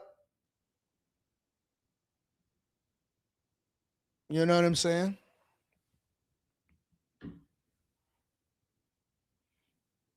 And we're going to get it popping. All right. Let me see what else is going on out here. Oh, we got to get into Trump. The blockade. So I talked to y'all about this yesterday, but a lot of people are not on Sunday. So we got 2,000 people watching here on YouTube alone. I talked about this on Sunday, and this was about the blockade that Trump threatened to do over in Iran if they couldn't get a deal. And I said that this was a negotiation tactic, and I was absolutely right. So let's deep dive into it a little bit. And says a naval blockade of Iranian ports in that critical Strait of Hormuz is set to come into effect right now. Remember, about 20% of the world's oil passes through this strait. The move is sending oil prices soaring and is threatening to upend global energy markets. The decision comes after peace talks between the U.S. and Iran ended in Pakistan over the weekend without a breakthrough. Iran says the move amounts to piracy and is threatening to retaliate. NATO and European allies say they don't support the blockade. They're urging for the waterway to be reopened. Let's kick off our coverage here this hour with NBC News senior international correspondent Matt Bradley, who is in Tel Aviv. Matt, the president's been to reopen the Strait of Hormuz, get oil flowing back to the countries that rely on it. Do we know why does he want to have this blockade in these ports right now? And how exactly is this going to work now that it kicks into effect? Yeah, it's interesting because, of course, he's imposing a blockade and the Iranians have already put a blockade, and that's the cause of this crisis. The president is trying to stop Iranian ships, which have actually been operating this entire time. So this is the intention, to choke off Iran, which has been benefiting from the fact that it's been able to sell oil on the international market. Now, well, it's not only that, but they were also benefiting from any ship that wasn't Iranian from coming in and getting taxed, because what they were basically saying was that they was going to charge. I'm going to read the super chats and the cash apps and the Venmos and all of that in a second. They were trying to charge $1 per barrel of oil, which would net them sometimes over $2 million per ship that were coming through the strait, right? So they were basically trying to make sure that, you know, they choke off Iran from their financial obligations. And if you really want to tap in with somebody, then you tap in and you mess up their money. So this is a negotiating tactic, in my opinion, that allows for them to hopefully get a deal done and a ceasefire, which also would prevent Iran from trying to develop a nuclear weapon. I don't know how you force that, how you convince them not to try to develop a nuclear weapon secretly. I don't know what that looks like, but this is what's being reported. the risk here is a further blockade on top of a blockade. That means that we're going to be seeing now less Iranian oil reaching the market, and oil is a global commodity. So the risk here is that the price of oil could increase even more on global markets because of those markets that would have been relying on oil, like in China or other places, like we're seeing some of these unloading in India. So this is going to be possibly a move that the president means to try to subdue Iran, but it could make matters worse for global markets. And Matt, we'll get into. And I don't care about what NATO is saying. I don't care about what the UK is saying. I don't care about any of that. The reason I don't care is because they too coward and pussy to actually get involved in fixing world issues, and they just want to play the sidelines and act like, oh, we all partners until we actually got to put up. And so we actually have to leverage with what we partners for. If you only rolling with me because of what you can get out of me, but when it's time for you to put up, you then say, you know what? I don't want to be involved. I want to step away from this. I'm not going to get involved. We partners, but we only partners on the good things. Then you the one that's going to suffer. All right, cool. Well, forget it. Well, if we got to go it alone, thank you, Christina Gay or Krista Gay. If we got to go it alone, and we got to do what we got to do, then we going to do it all the way. And then you can just figure out where else you're going to get your oil from. Because y'all are the one, we only get less than 1 to 2% of our oil going through the Strait of Hormuz, right? Y'all are the one that benefit from this the most. So if you want to then, put yourself in this position, all right, cool. You don't want to rock out with me? You don't want to make sure that we execute on this? Okay, well, then that's cool. We're going to go ahead and do what we got to do. What's up to my girl, just a brown girl in America? I'm going to read this shortly. I don't care about what these other countries is doing as far as NATO and all of that. It doesn't mean anything to me at all. They cowards. They suckers. We've been investing in these places and doing business with them, and they've been taking advantage of us on trade. They've been taking advantage of us in a lot of things. But now, they want to act like, oh, you know what? No, everything was cool. When y'all was kissing a ring, when Trump got into office, and y'all made sure that y'all got y'all butts over here and, you was over here. Oh, man, you was thanking Trump. The UK was thanking Trump of the deal that he gave them with the tariffs. Nah, man, either we rolling out or we not rolling at all. I don't even have friends that I don't feel comfortable rolling out with. If I can't roll out with you, then I don't have you as a friend. And I'm keeping it 100. Like, if I don't feel confident that you are going to hold me down throughout any situation, and in return, I'm going to hold you down through any situation, right? Anything that happened, there's been people that I live stream with, and something that happened with it in their life, or they'll have something, go to the doctor or whatever. We make sure, hey, we good over there? Is everything good? Do we got to make sure that we put some money? Oh, you good? All right, cool. It's just up. It's up. It's straight up. I remember I've gotten into beefs with people online. Obviously, I won the beef, and I don't want to bring up exactly who these people are. I remember it was a guy that I was rocking with and I was really cool with. Some of y'all don't even know the early origin stories of how some of these people have come to be my sworn enemies. It was a guy that I was rocking with, right? Way back in Fight Club days. And he was mad, and he texted me and he said, Anton, can you ask such and such to take this video down or whatever that he got from your Fight Club and all of this, whatever? And I said, yeah, man. And so I went over there and I said, hey, man, can you take the video down or whatever? And they was pissed. I said, hey, man, don't use my content in order to try to, slander somebody else's name. They got a job. They got a kid. They got a lot of other stuff. Hey, man, don't do this, whatever. So I rolled it out.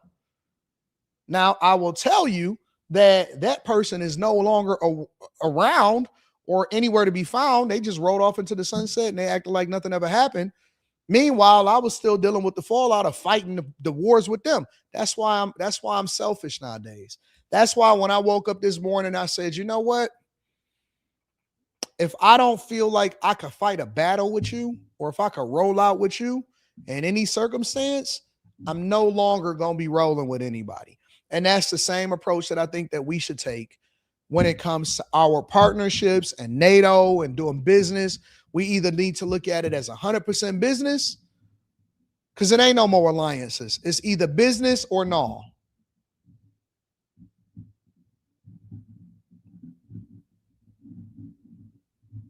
Ain't no more alliances. Nope. It's 100% business, or we all the way in, or we all the way out. Even if your circle gets this small, even if it's this small, at least you know who really there for you. You don't need a big circle. You don't need a lot of people. You need the right people around you.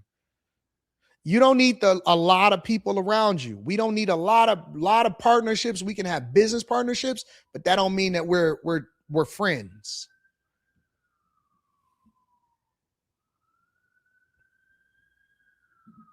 Into the markets in a moment, but let's talk about the response there in the region. How is Iran responding to this? What are we hearing from leaders around the world to this move? Imagine being able to build an app with your name on it.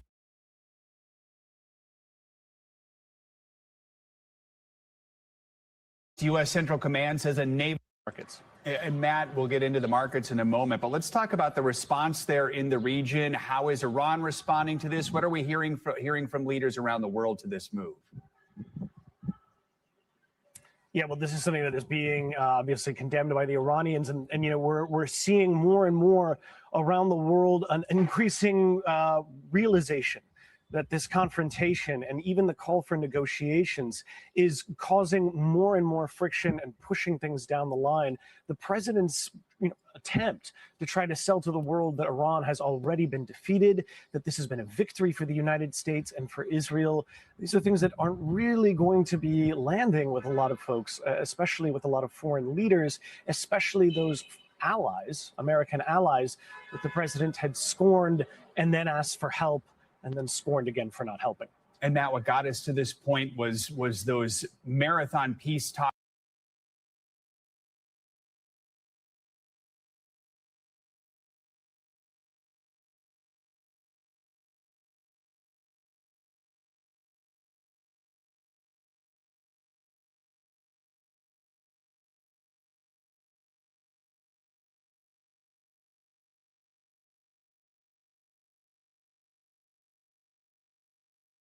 Over the weekend, failing 21 hours of Oh, my bad. I was talks. muted. What were the main sticking points? I was saying, oh, no. We don't care about all of the rest of that stuff. We don't care.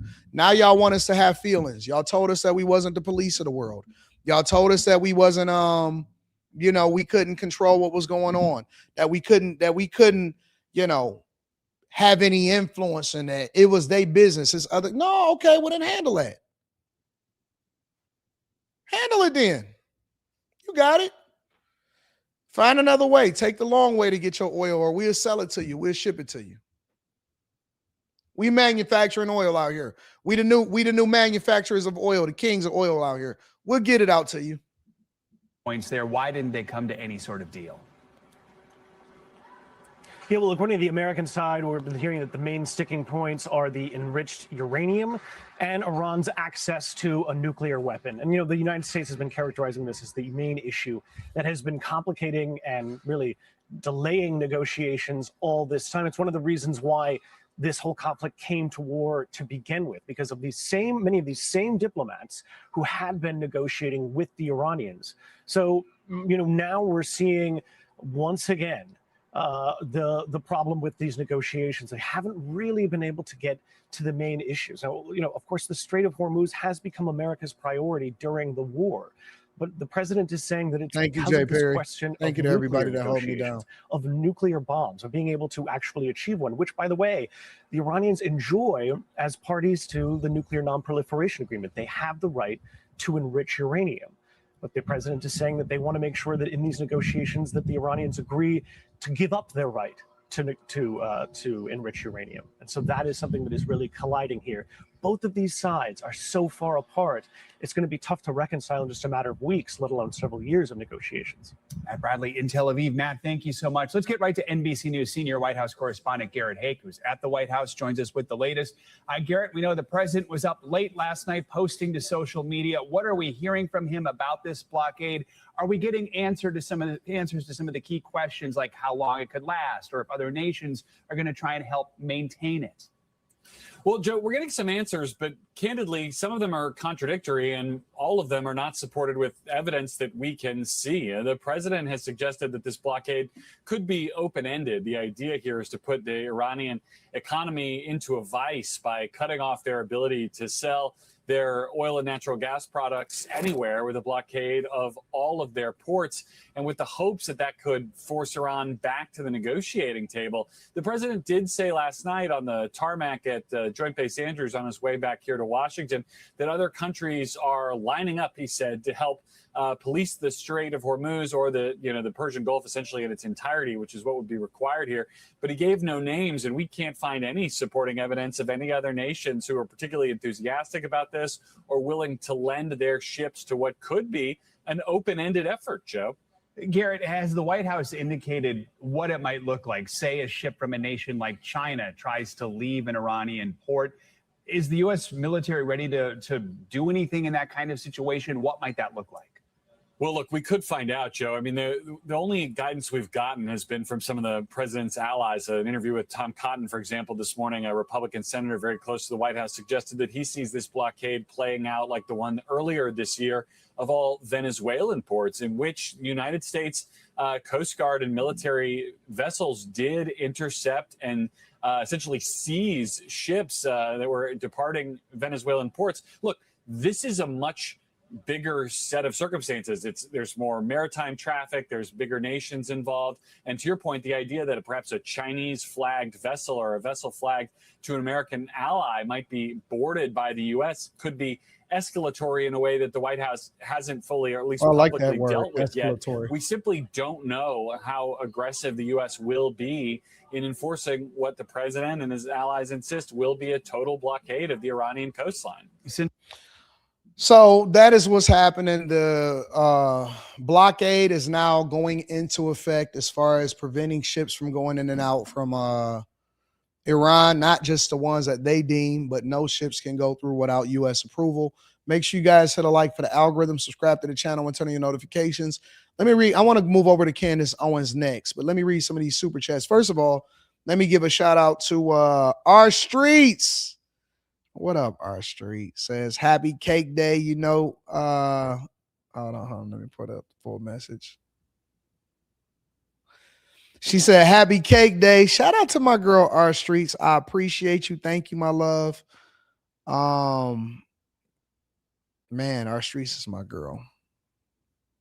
Our streets is my girl. Shout out to you. I also want to give a shout out to Krista Gay Dawkins. Says, happy birthday. You a really awesome dude. Thank you. I appreciate you on that front also. Let me look at something else. I don't want to forget nobody in saying thanks. So I got to make sure I acknowledge everybody before I read the super chats. I want to say what up to Tori Hughes. Says happy birthday, Anton, and enjoy your special day. Thank you, Tori Hughes. B. Thomas says happy birthday, big dog, and everything that you do. Thank you, my friend. Hoodie Hood in the building says happy cake day. What up, Hoodie Hood? Thank you, big dog. I appreciate you. Thank you for holding me down.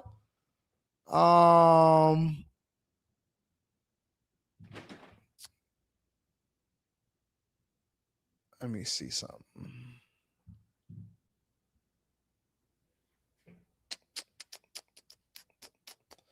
Thank you, Hoodie Hood, man. I appreciate you, bro.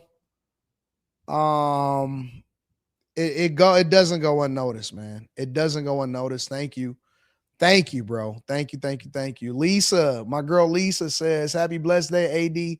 Thank you for being true to yourself. Thank you for motivating me to be better. Yeah, thank you, my love.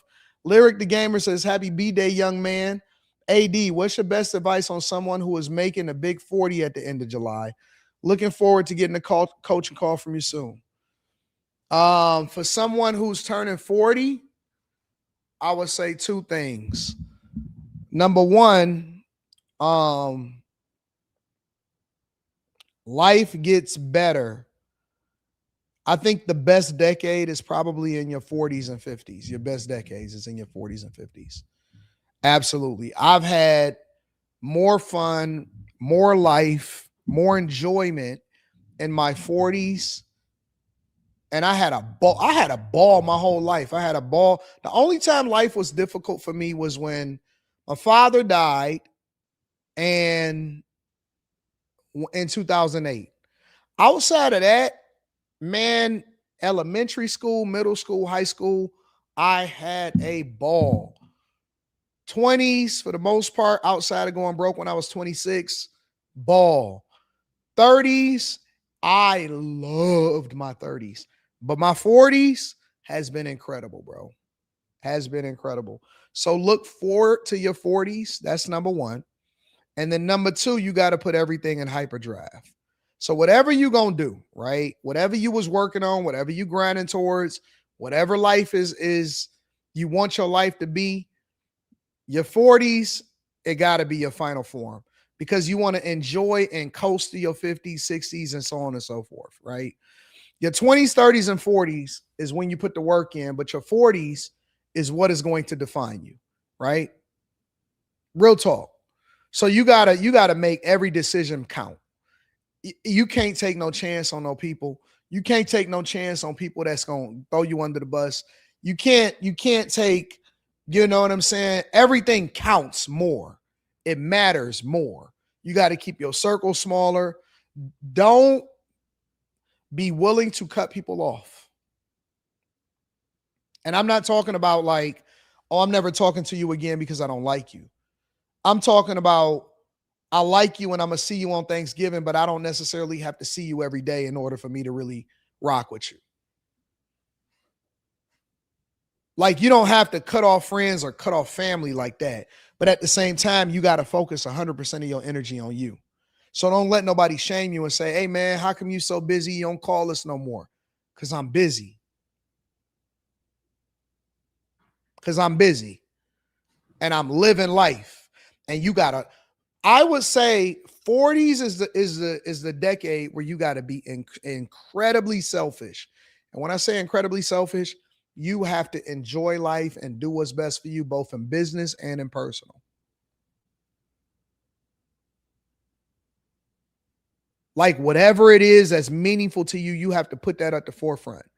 For a lot of people, your children are now of age and they're a lot bigger when you get in your 40s, right? For a lot of people, not everybody. So now you got some life decisions to make, right? Kids may be grown up. You got to figure out what that looks like. Do you want to upsize, downsize? You want to travel more? Funding colleges, all of that type of stuff. Those are some big decisions. You know what I'm saying? But everything you do in your 20s, 30s, and 40s is going to define what the rest of your life is like. You know what I'm saying? Say Trill in the building. What up, Say Trill? Says happy B-Day. Shout out to my dog, Say Trill. I appreciate you. This guy here says happy birthday, AD. We are in a spiritual war every day. Only the devil moves in that order. Clowns, facts. Tech Coach Ralph. Shout out to my dog, Tech Coach Ralph. I appreciate you, Tech Coach Ralph. Thank you, bro. Thank you for the 20 ball. Happy birthday, Anton, with so many more to come. My girl, P. Shank. What up, P. Shank? Showcase Classics in the building. Showcase, happy birthday. Thank you, bro. Thank you. Thank you, Showcase Classics. I appreciate you, bro. Twisted Pup says, happy birthday, famo. Continue prayers and success. Thank you, man. I appreciate you, too. Thank you. My girl, Ra. What up, Ra? Ra says, happy birthday, AD. Did I miss shots? Nah, we ain't took no shots today.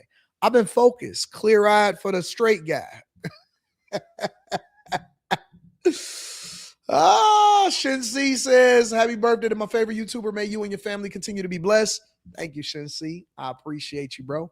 Crimson says, Lord Anton, may I give a shout out? You can give a shout out and you ain't got to send no super chat to do it.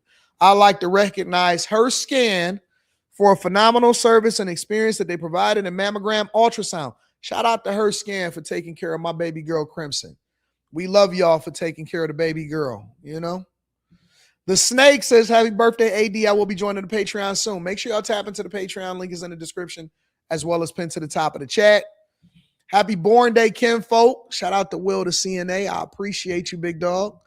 Mama says, I hope you still will do one with Angry Man because he always, Angry Man is family to me.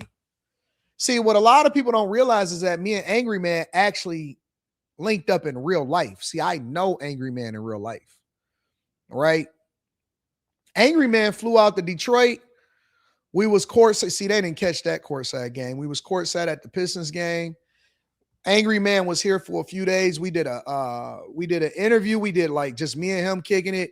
And then he joined in on a panel because I used to have like real people in the panel. I'm still working on that. We're going to bring that back. Angry Man came up and pulled up in real life. So we chopped it up. You know what I'm saying? I pulled up in the Porsche. He jumped in the Porsche like, what we doing? Angry Man is a real one. He a real one. And see, he actually will come through. He'll actually fly out and say, what up, though? I had him AM. I said, hey, man, I want you to come through Detroit. He said, bet, I'm there. Shout out to AM, man. It ain't too many real ones left. It ain't too many real ones left. The More Like Fly says first name Al, last name Gorhythm. Happy birthday, bro Ham. You the greatest. Shout out to you, my dog. Just a girl, brown girl in America says, oh, today is your birthday. Happy birthday to you. And my Marilyn Monroe voice. Yeah, I love Mr. Brown Girl in America. High Tolerance. What up, High Tolerance? Bro, thank you for the 100 ball.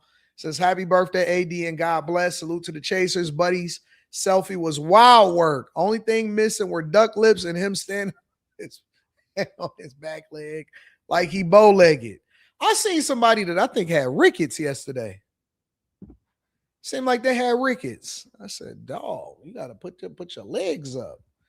Got to get that together. Shout out to High Tolerance. Thank you for the 100 ball, big dog. Crystal Nunnally says, happy birthday, end time blessings to you. Continue to do God's work. I'm on it. I'm working. Chemical says, J. El Carnicero says, MAGA says stuff like that, but then defends Israel, who literally does nothing for us. I think that Israel is a really good partner. OTG Noble says, a collaborative panel featuring you, Ask a Brother podcast, MTR, and TLA will be exceptionally well received, offering a rare, rigorous, and intellectual, substantive dialogue. Happy B-Day again. Listen, I love TLA. I think that MTR has a great platform. I'm rocking with him. I think he has great content. And Ask a Brother, I've never actually met him. I've actually met TLA.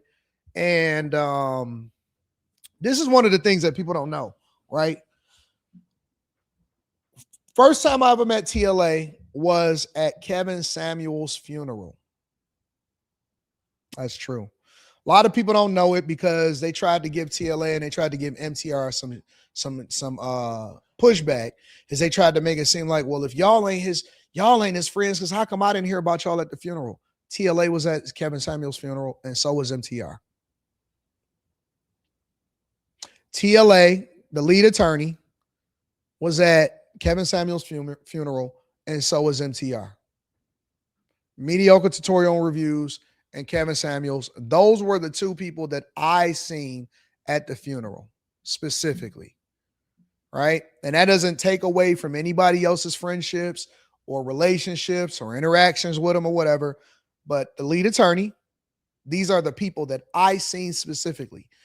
The lead attorney and MTR were at Kevin's funeral.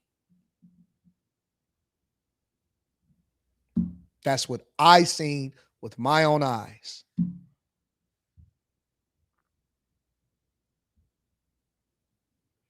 So that's just the truth. However, and I've never met Ask a Brother podcast. I've never met him before. Never interacted with him before, any of that. But I'm going to just say, for me personally, I don't see any reason to do any panels anymore. I think that there are plenty of people that they can pick to replace me if that's what they wanted to put together. I don't think that I would be best. There's plenty of people that they can choose from. I think that would add significant value. Actually, maybe they should do MTR, Angry Man, and TLA. I think that that would be a better lineup. I don't think that I have the value to be able to add the same way that I would maybe be able to add some kind of entertainment and value in the past. Untamed Energy says, happy birthday, AD. Appreciate your platform and what you do for the culture. Thank you, my friend. Marty Slice says, happy birthday, big dog. God bless. Hashtag great example. Thank you, Marty Slice. T Bunny says, happy birthday, AD. Wishing you many more. May God continue to bless you and much love. Thank you, T. Thank you, T. And my girl, Dirty Woman, in the building says, happy birthday, AD. Super proud of you. The Lord bless you and keep you. The Lord make his face shine on you and be gracious to you. The Lord lift up his countenance on you. I love girls that love how to know how to pray and give you peace in Jesus' name. Amen. Jesus Christ is King. Thank you, Dirty Woman. I appreciate you. I really do appreciate you. Cowboy McCarty says, happy birthday, Town Dog. How can I shift my Gen Z mindset to be like an 80s baby and a 90s raising me type of work ethic? You got to put yourself on a schedule, and y'all got to put yourself on a calendar, bro. Really. Like the way that I work, I don't want to give too much information out because I only do this on the Bag Chasers. I segment my life into compartments, right?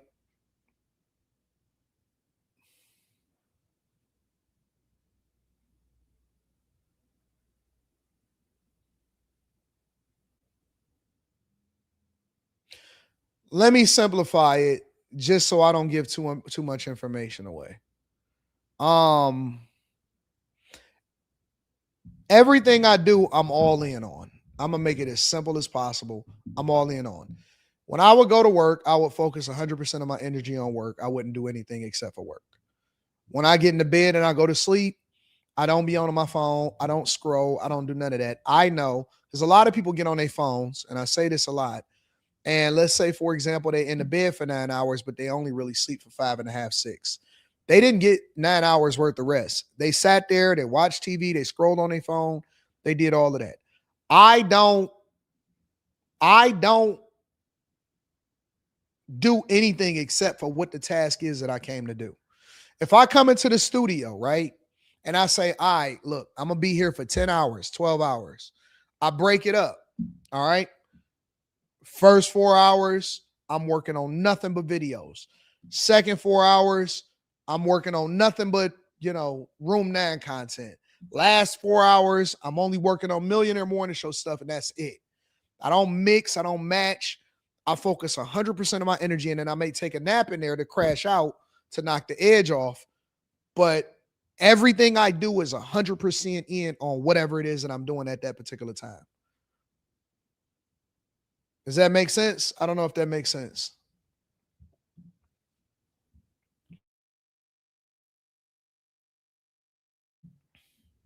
Shout out to Joseph Christie. Joseph Christie says, hey, D, waiting on my coaching call. Would like to see an interview. AD versus AD Anthony Davis. I don't know if you are friends with him. I'm not friends with Anthony Davis. I don't know him at all. I mean, I could probably try to get an interview with him. I don't see why not. He got a new show out, I think. My girl, what up, Keisha Holloman? I love you, Keisha. Says happy birthday, handsome.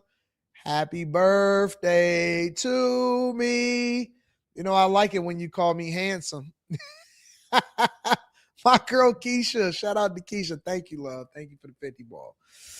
Whiskey Pierre says, Anton, shalom, praying for more amazing years for you and the family. Teach is letting us know. Bag rains every day.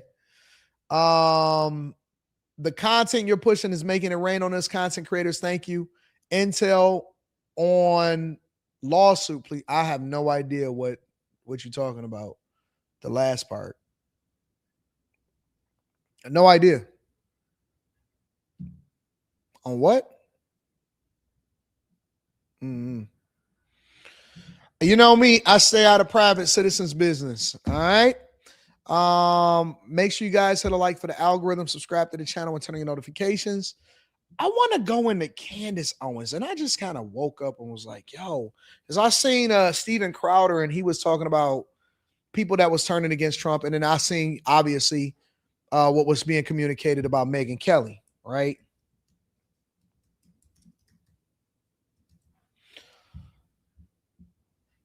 And it looks like her last stream was 2 days ago. So let's explore it. All right. I'm obviously supposed to be off this week, but obviously I needed to come back because I wanted to address Mr. President Donald Trump.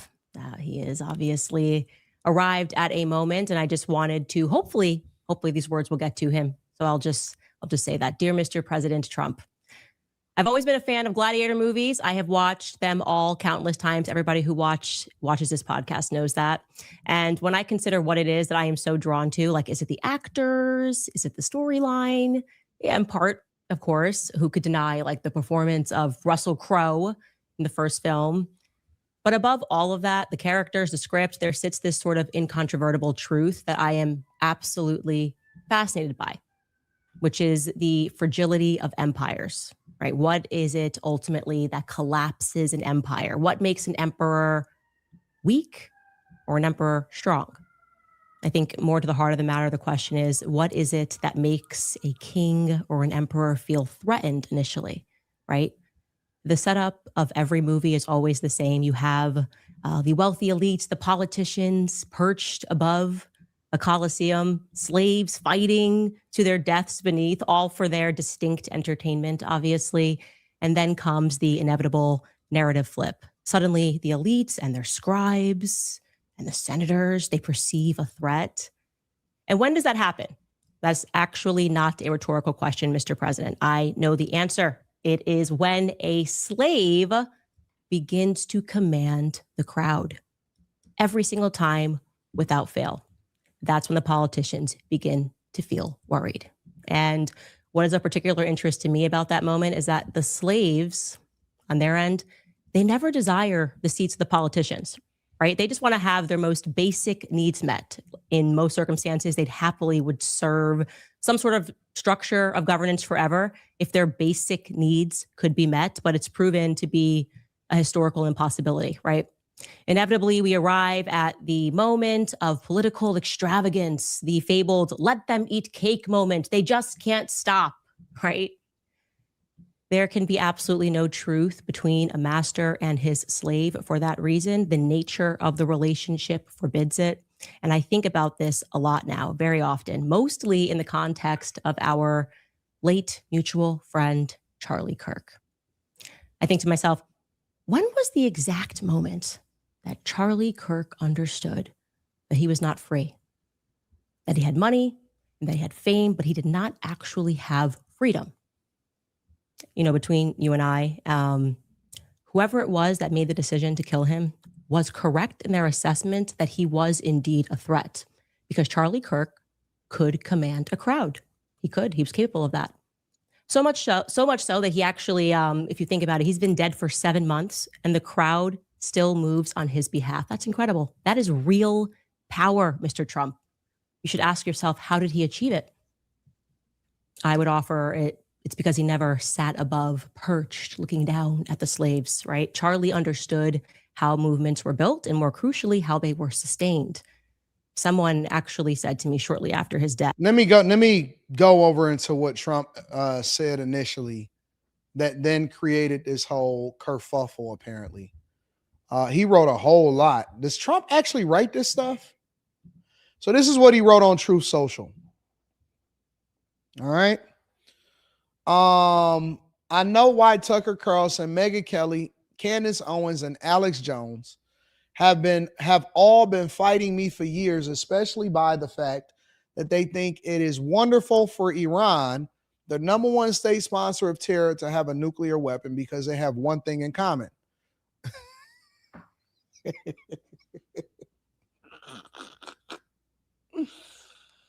Oh, low IQs. They're stupid people. They know it. Jeez, this nigga went all in. Their families know it, and everyone else knows it too. Look at their past. Look at their record. They don't have what it takes, and they never did. They've all been thrown off television, lost their shows, and aren't even invited on TV because nobody cares about them. They're nut jobs, troublemakers, and will say anything necessary for some free, cheap publicity. Now, they think they get some clicks because they have third-rate podcasts. What? But nobody's talking about them, and their views are the opposite of MAGA. Or I wouldn't have won the presidential election in a landslide. MAGA agrees with me. Just gave CNN a 100% approval rating of Trump, not hand-flailing fools like Tucker Carlson, who couldn't even finish college. He was a broken man when he got fired from Fox. He's never been the same. Perhaps he should see a good psychiatrist. Or Megyn Kelly, who nastily asked me the now famous only Rosie O'Donnell question, or crazy Candace Owens, who accuses the highly respected First Lady of France of being a man when she is not. and will hopefully win lots of money in the ongoing lawsuit. Actually, to me, the First Lady of France is far more of a beautiful woman than Candace. In fact, it's not even close. He's just trolling at this point. Or bankrupt Alex Jones, who says some of the dumbest things and lost his entire fortune, as he should have, for his horrendous attacks on the families of the Sandy Hook shooting victims, ridiculously claiming it was a hoax.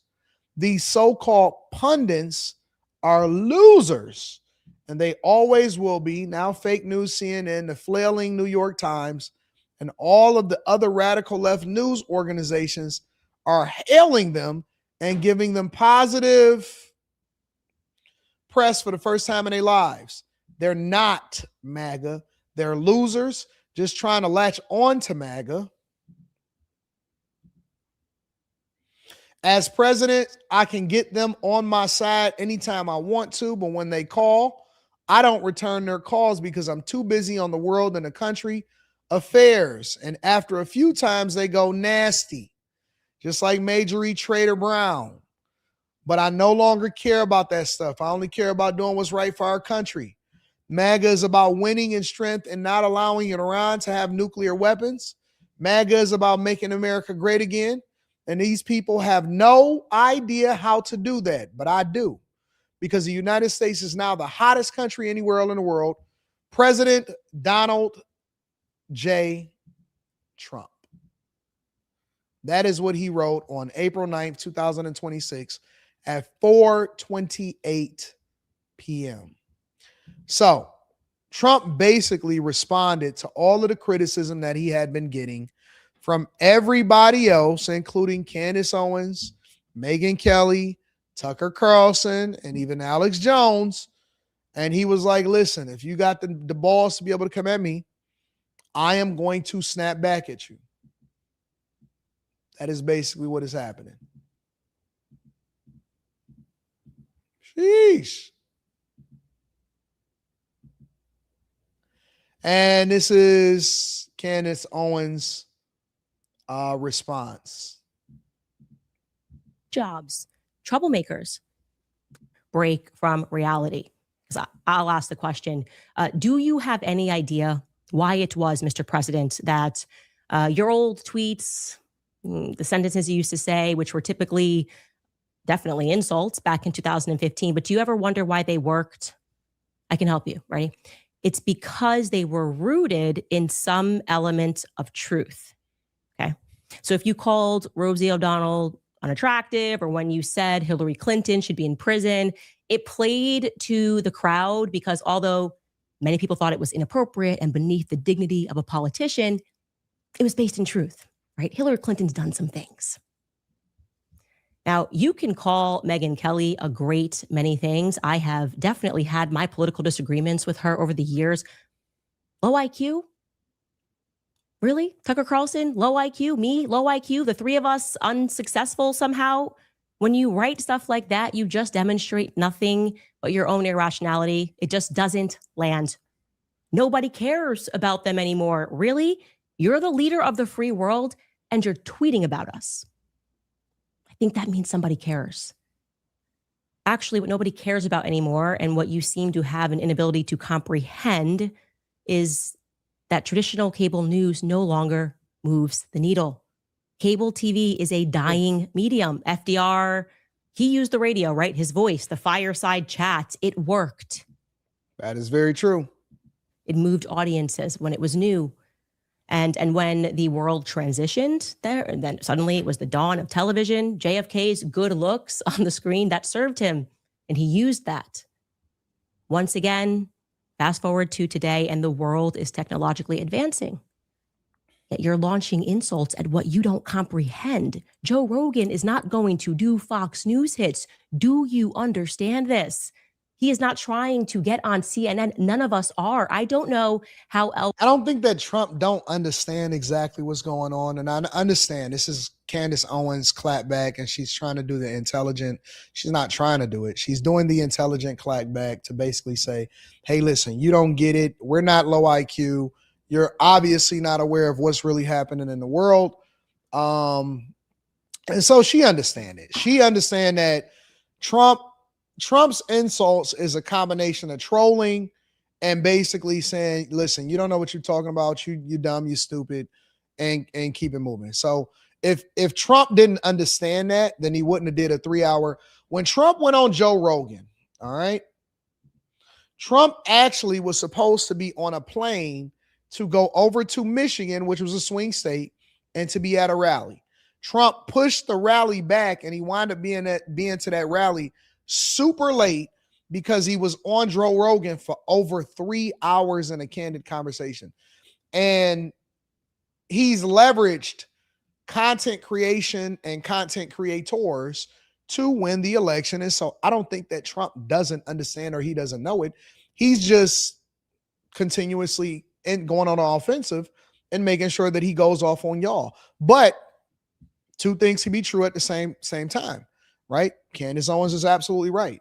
This is a lot of what traditional media doesn't understand. This is a lot of what content creators don't understand, is that I'm not even going to say we, but the biggest content creators are the ones that move the needle. I can't speak about Alex Jones. I do not know that Megyn Kelly got motion. Tucker Carlson got super motion.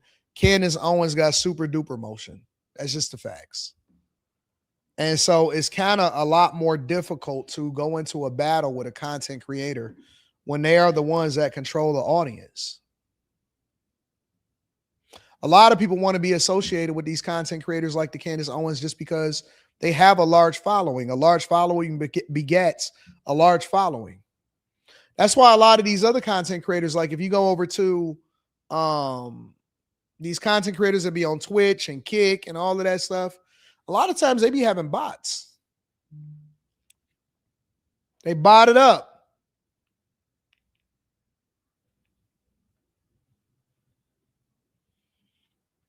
You know why they be having half bots? Be a bunch of bots inside of their live streams?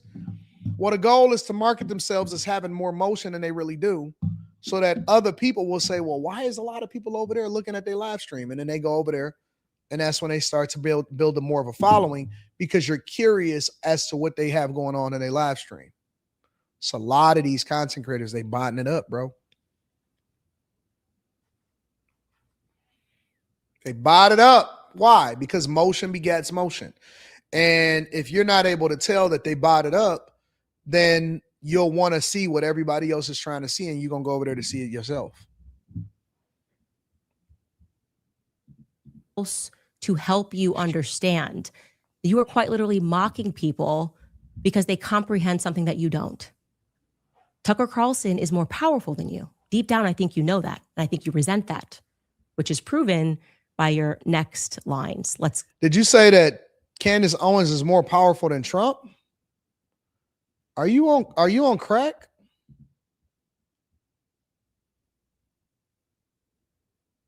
Are you smoking?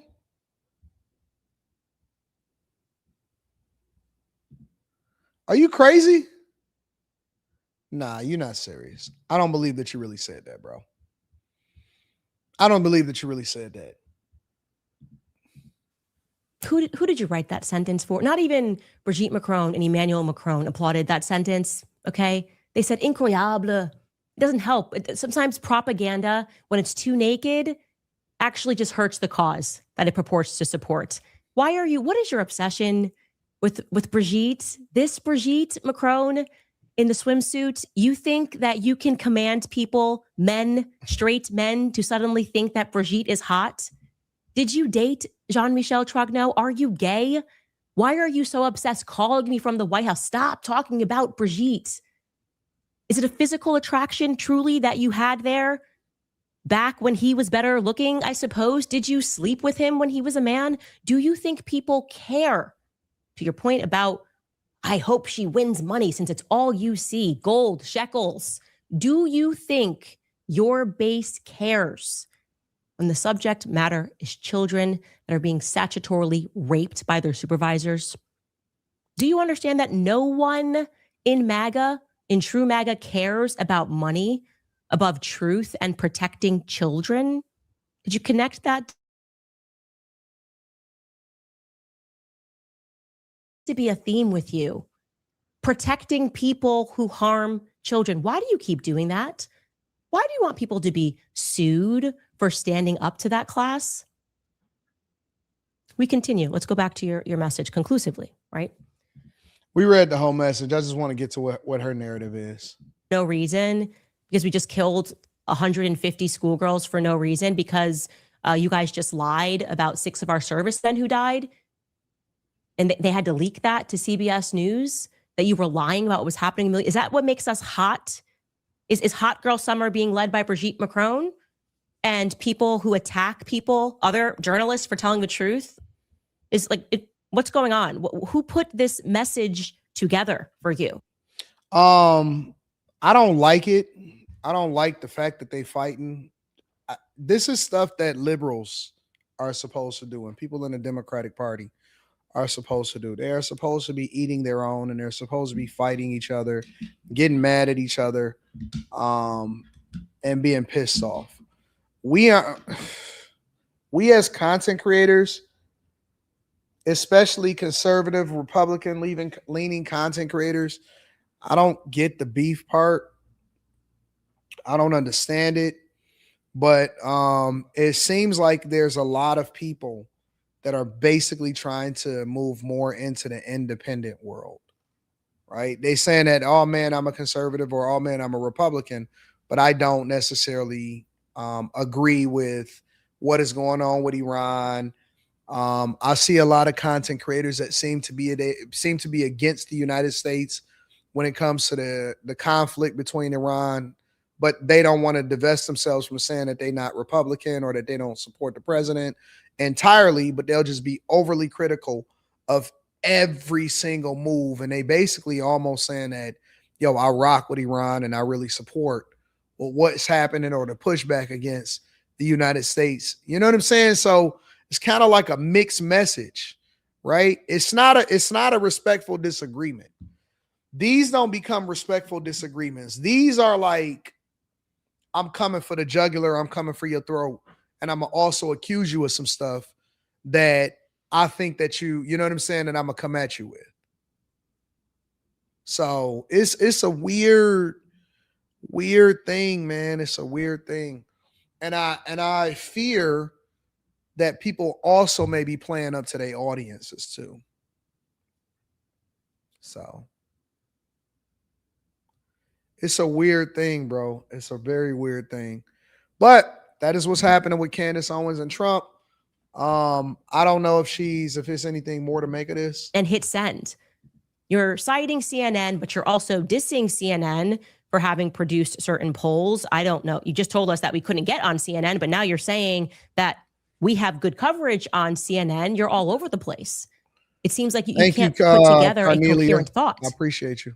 Let me tell you something, and this is just reality, okay? Going back to just the rules of the jungle, okay? Let all the politicians and advisors around you evaporate for just a moment. Just you and me, ready? People will not fight beside, behind, or for someone who is fundamentally disloyal, okay? If disloyalty and deceit is in your nature, then I highly suggest that you combine it with silence. You can be what you are, but I would advise you do it quietly, Trump. So Trump, Candace Owens, Alex Jones, Megyn Kelly, Tucker Carlson. I know why Tucker Carlson is butthurt, but I'm learning about the other ones as we go. But that is what's currently going on with Candace Owens and Trump. Make sure you guys hit a like for the algorithm, subscribe to the channel, and turn on your notifications. Let me read some of these soups, and we'll move on to the next thing. DJ Vapor says, happy born day, AD. Prayers up to you and the fam. Had the pleasure to meet you and your wife in person. AD is the real deal in real life. Blessings. Shout out to DJ Vapors, man. I appreciate you, big dog. Shout out to you. Edgar says, happy birthday, homie. I want to tap in with you and get our people involved in crypto investments. I research all day, every day for 6 years plus. Let's work. Send me an email. Main Out says, happy personal new year. I recall in 2024, you said Candace Owens should be protected at all costs. Do you still feel that way?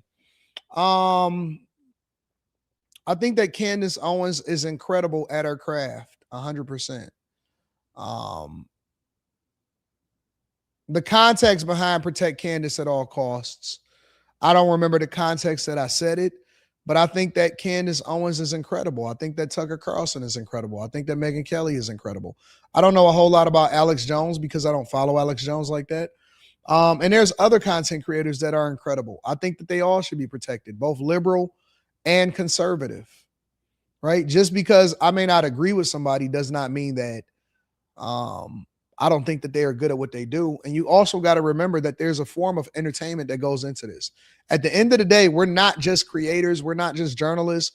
We're not just streamers. We're not any of that. It's a form of entertainment. So yes, I do still support Trump, and I do support Candace Owens being able to say what she want to say and cook up. I think that she's entertaining. I like her show. I like her format. I like how she's reinvented herself and what her podcast has done now that she's broke away from Ben Shapiro.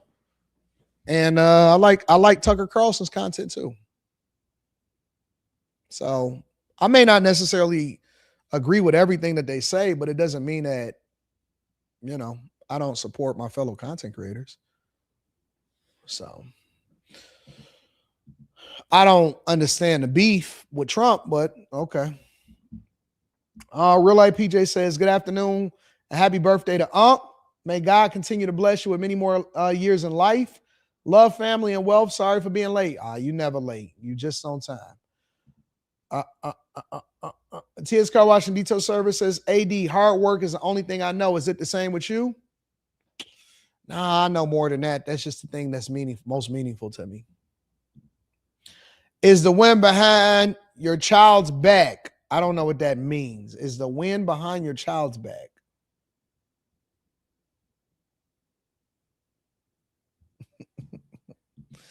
Rush King says none of these people are dumb. They was just doing stuff for themselves. They also doing it for Trump, but only while it was working for them. Yeah, I agree. Main Out says Nick Fuentes championed voting for the sassy party if JD Vance or Rubio is on the ticket.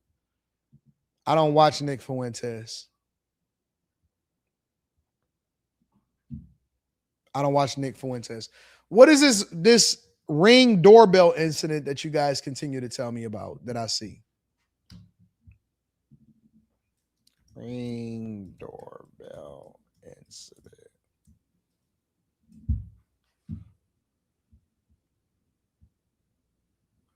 What am I looking to see?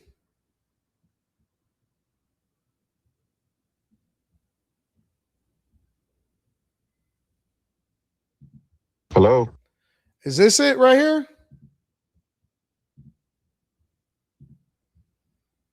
Is this what you're talking about?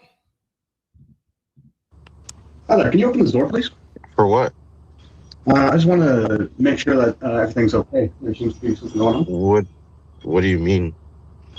I don't know. I just figured I'd check on something. I don't know what you want, man. Get out of my house. Open this door. Where's your daughter, man? Where's your daughter, man? What are you talking about? Where's your daughter? Who's in there with you? Bro, if you don't leave... Open this door. I'm breaking it down. You understand me? Leave my house. You don't... Are you okay? Is everyone in this house okay? What? Everyone's okay. What do you want?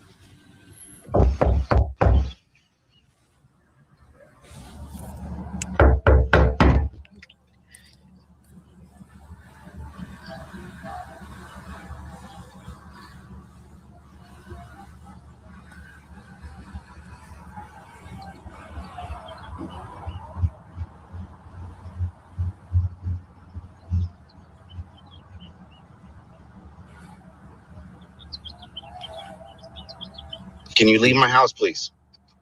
You open the door, please. Why would he open up the door? You have nothing to do with my house. Can you leave my house? You know what my name is? I don't know who you are. You don't belong to this neighborhood. That's for sure. This is my neighborhood, though. Yeah, I live there. I don't know you. My name is Harry Dresden. Open the door.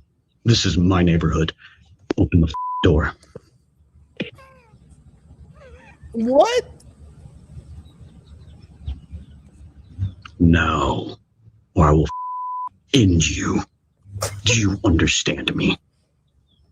Yo, I would be cracking up. I ain't even gonna cap, bro. I would be on the floor laughing.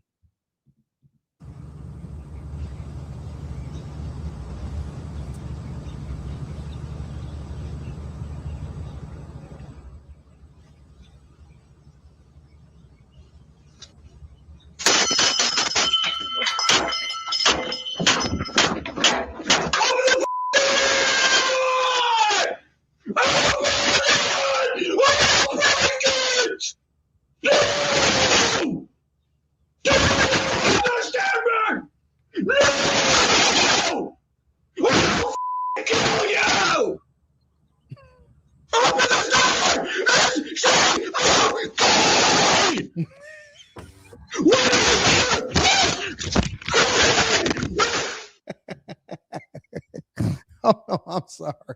I'm sorry. I'm sorry. Give me a second, Joe. Hold on. Wait a minute. Wait a minute, bro. What is wrong with people? Well, you know what? I'm going to be honest with y'all. I think that this is all performative. See, my reaction is probably going to be different than everybody else's reaction in this whole situation. You know why? Because either you high, either this is trolling and performative, or you just wanted some attention.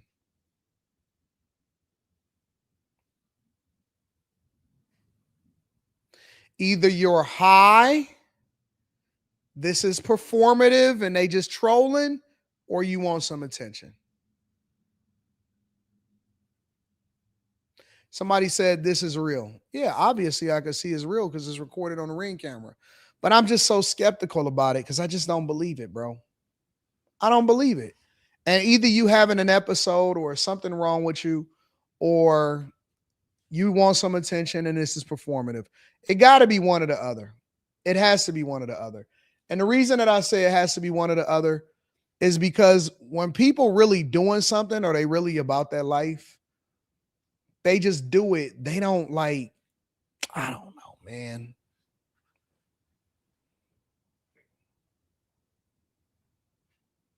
I don't know. You say, no, 80s, this is real. The cops were called. You know what, honestly, and I don't want to say this because this is not what I'm encouraging other people to do, but I'm gonna just give you what my opinion is, my personal opinion. This is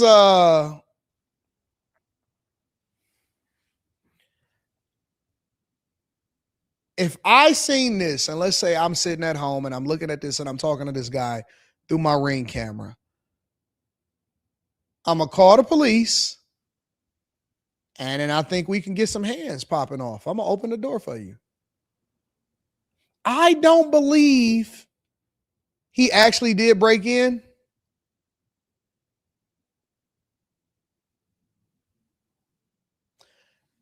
I need to see him breaking in. He don't look like he can break in with them sandals on. Part 2, he went into the house. All right, so let me see part 2.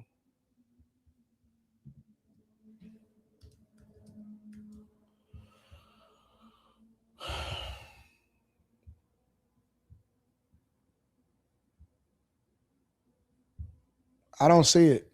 I don't see no part 2. Hello? Hi there. Can you open this door, please?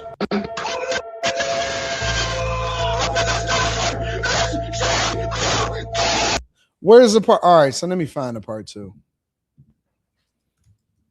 I can find it on X.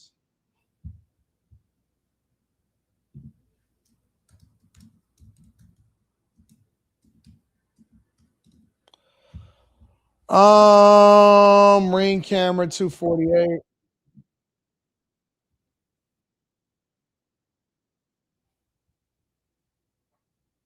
Is this the part 2 right here? Why didn't they put it together?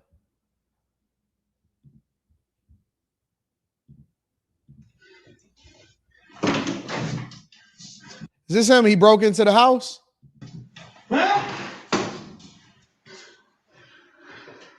Victor, you around? Huh? You like raping little girls, bitch? Huh? You fucking try me, I swear to God, I'll fucking kill you. Do you understand me? You might. Can I play this on YouTube? Is this okay to play on YouTube? Let me scrub this first to make sure that I'm in a good space.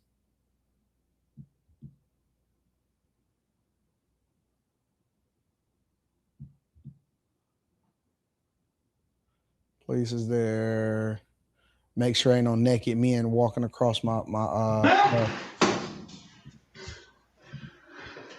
Victor, you around? Huh? You like raping little girls, bitch? Huh? You fucking try me, I swear to God, I'll fucking kill you. Do you understand me? You might. Get the fuck out of my fucking house! You think you can fucking stop me, motherfucker? I will save that little girl, you bitch! There's no fucking... You're a fucking liar! I can hear her! I can fucking hear her! Look at you, bitch! You son of a... I'll fucking kill you! I'll fucking kill you! Man, hurry the fuck up, because I'm gonna drag his ass out. I'm telling you. Who are you talking to, bitch? Who are you talking to, bro? Stand on the fucking ground. Who the fuck do you think you are? My name is Henry Justin. Get the fuck out of my house. I know you're screaming. There's no one up there. Get the fuck out of my third room, bro. Walk the fuck out. What's the third room? Walk the fuck out. I'm telling you, I'm giving you a chance right now, man. What's the third room? I'm giving you a fucking chance. Get the fuck out of my house. What's the third room, bro? I'm telling you, get the fuck out of my house. I got a shovel. Just answer the question. Get the fuck out of my house. Answer the question, please. There's no one in there. There's 3 rooms, man. I don't know who you are. Something is wrong with that kid, bro. Real talk. Something is literally got to be wrong with him. You better get the street at 1797 Co-op Drive. I don't know who you're talking about, man. Why do I hear screaming? Are you military? Yes. Okay. Can you help me out? Okay. Yes. I understand what you're going through right now. Yes. Can you step outside? Yes, sir. Thank you. Will. Thank you for asking. See, that's what I'm saying, bro. When you sometimes when you get hands, when you throw hands, everybody come to their senses. Everybody has a better perspective. Everybody comes to their senses and everybody has a better perspective. Hold on one second, y'all.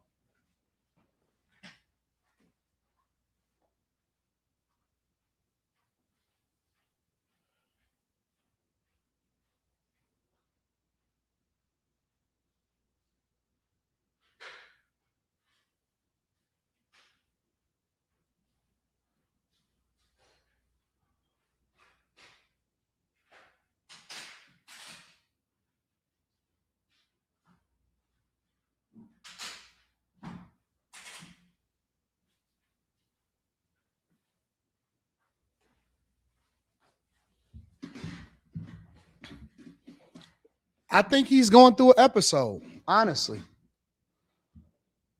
It just looks like he's going through an episode. It looked like he might have been out of his mind. He might even have had the wrong address, going through it or whatever. But as soon as he got that shovel put to him and he got some hands put on him, he came to his senses. It's thank you, sir. Thank you this, thank you that, or whatever. Like sometimes, this is why I tell people you can't necessarily panic. And you got to take into consideration what's going on, because sometimes people could be going through an episode. And I also believe that hands and belts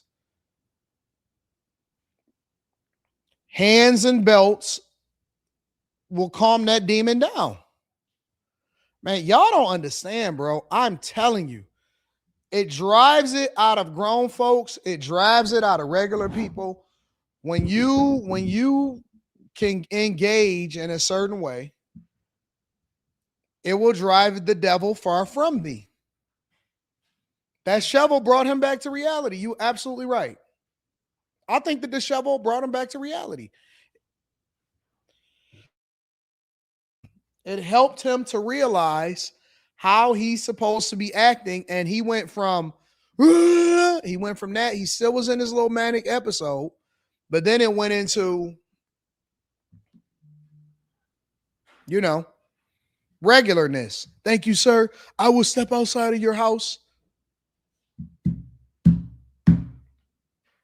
He did. He gave him grace, and I'm glad that he gave him grace. I know that the reaction from a lot of people is probably, oh man, hit him with the ooh-op shebang. I think that when you assess the threat and you assess how things are supposed to go, then you move a little bit differently. Let me watch the rest of this video. Let me see what else is going on. There's something going on this street, bro. Bro, everything's fine. Please step outside. Okay. Well, sit there. Sit on the ground, please. Yes, sir. Okay. How you doing today, sir? See, now it's a, how you doing today, sir?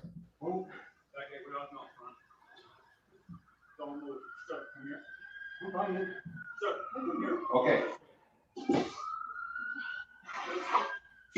Yeah, over now, bro. How you doing? There's a little girl trapped in this house. You go check her, please? He thinks it's a little girl trapped in the house.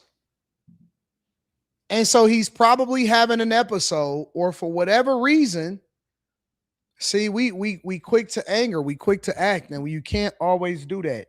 And I was looking at him like, man, what's wrong with him? At first, I was laughing like, man, this ain't no real threat. He really did. He said it's a little girl trapped in this house. So either he's having an episode or he might be high. Nah, bro, I wouldn't have just shot him right away. You could tell when it's something that's like a real threat. You can tell when it's something like a real threat, when somebody trying to get into your house and break in and kill you. And when this type of situation, it just looks it looked different. It looked different. Let me rewind it a little bit. Listen to what he's saying. How you doing? There's a little girl trapped in this house. You go check her, please? Okay. You got gloves? Fairfield Police, is anybody inside? Let's just clear it. Fairfield Police Department.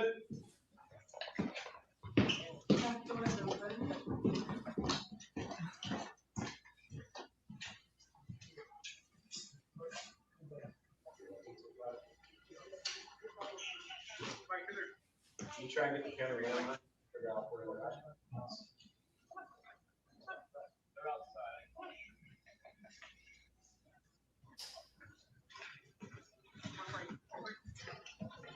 They said they were not inside. Fairfield Police Department.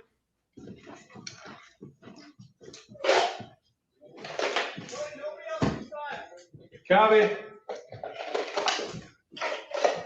Yeah, it just looks like it was an episode. It could have went either way. It could have went either way. When I started watching it, and this is the first time that I actually seen it. When I was watching it and when I was looking at how he was acting, he didn't look like a person that was a real threat to me. He didn't look like a person that was a threat to me. He looked like a person that was either going crazy, having an episode, or that he was, you know what I'm saying, misunderstanding of what was happening and what was going on around him. AD, do you carry a shovel? No, I carry something different. I carry something different. First thing that I carry, I got two barriers to entry. My first barrier to entry is these hands. Now, if we assess that the threat is not really a threat and it's just some act right that just need to be had, and we want to figure it out, then we got these hands. I think the art of hands is off. People don't throw hands no more. I don't think that people throw hands no more. And then if the hands don't work and it actually is a real threat, and we assess that, you know what, this is not a hand type of situation, this is a different type of situation, then we got the ooh-op shebang too. We could figure that out too. But either way, we good. We good. And again, remember, it's not about whether you win or lose. It's about whether or not you're willing to engage. It could have went either way, though. Realistically, it could have went either way. He could have got hurt. He could have got killed for going in there. But I'm glad that the other guy had a sane head to where he didn't make it out to be a life or death situation. He just wanted to get a handle on it and find out why the dude was inside of his house. So, yeah, man, I think it worked out for everybody. I don't want to see nobody lose their life over having a mental episode or a misunderstanding of a situation. He didn't look like a threat to me. He had on sandals. Did y'all see him on the original video? He had on them African people sandals. Y'all know what the Africans be wearing. The same one the Indians and the Africans. For what?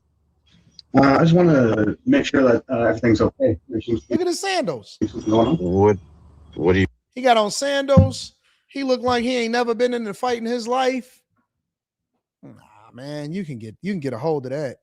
You can get a hold of that 10 times over. So, but again, it's a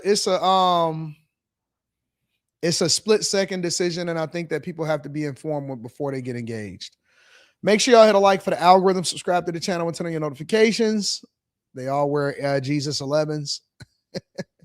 That's the first thing I looked at when I looked down on him. I said, "Oh, he got on sandals. He's no threat."